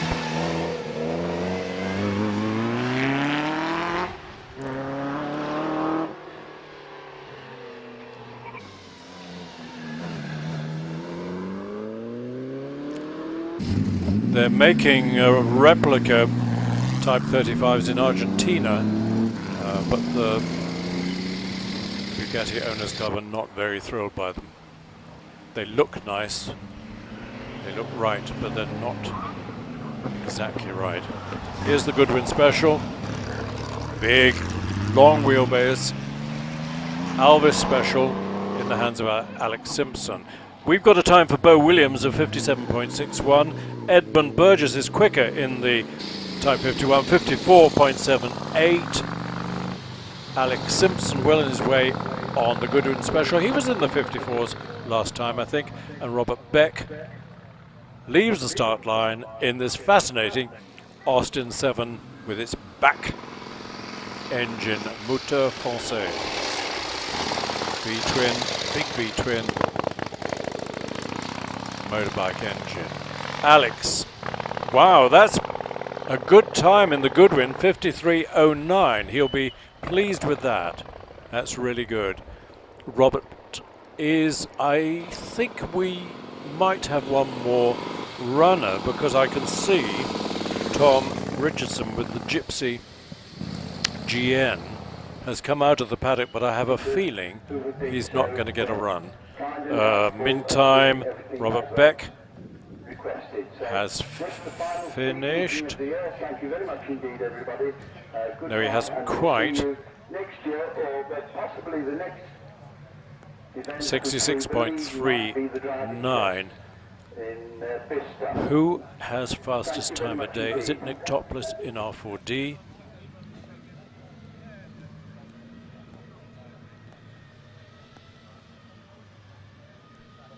Julian Grimway did a 53.75.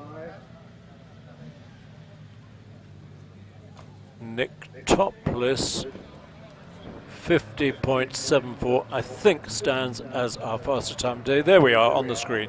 Nick Topless 49.41. Ian Baxter very close, 49.94. Ben Fiddler 51.72. Julian Grimwade 1, 2, 3, fourth in 53.10. Fifth, Alex Simpson in the Goodwin Special. Well, he's just done, of course, these are the times from their first and second runs. Third runs don't count.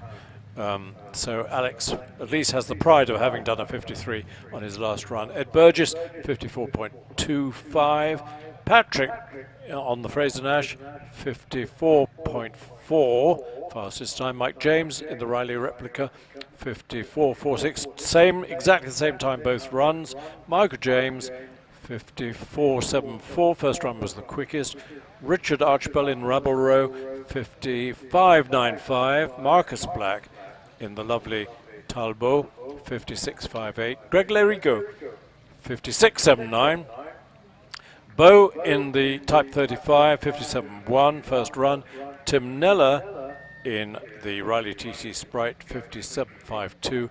And Ian Chain in the Simmons, 57.61. So some great hill climbing here at Prescott. It's been a good day. We've been so lucky with the weather. It's a bit chilly, but that's okay. A bit breezy, but that's okay. At least it's been lovely and dry. We need to say a big thank you to our organising team. They work their socks off in the office, organising these events at pretty short notice, and it's a lot of hard work, as you can imagine, complying with the anti-COVID regulations. Also, a huge thanks to our marshals in their orange suits, as always, doing sterling work on the hills, to our course control and timekeepers in the start line hut here. Thanks to our competitors for a day with incident but no accident, which is really good news. And thanks to you for watching on screen wherever you are in the world. We have got another Prescott event next week, a traditional Prescott for modern cars, well, cars of all ages really, and a good mixture of cars. I'm not sure exactly what cars we've got, but we've got various championships: the Gaddy Owners Club Championship, the Hennes Cider Championship, and the New Barn Championship. So various championships to complete next weekend, and we'll be on live stream both Saturday and Sunday next weekend. So I look forward to talking to you again next weekend. In the meantime, thanks for watching. Have a very pleasant evening, or if you're in the States, morning, and talk to you next time. This is Chris Druitt saying goodbye.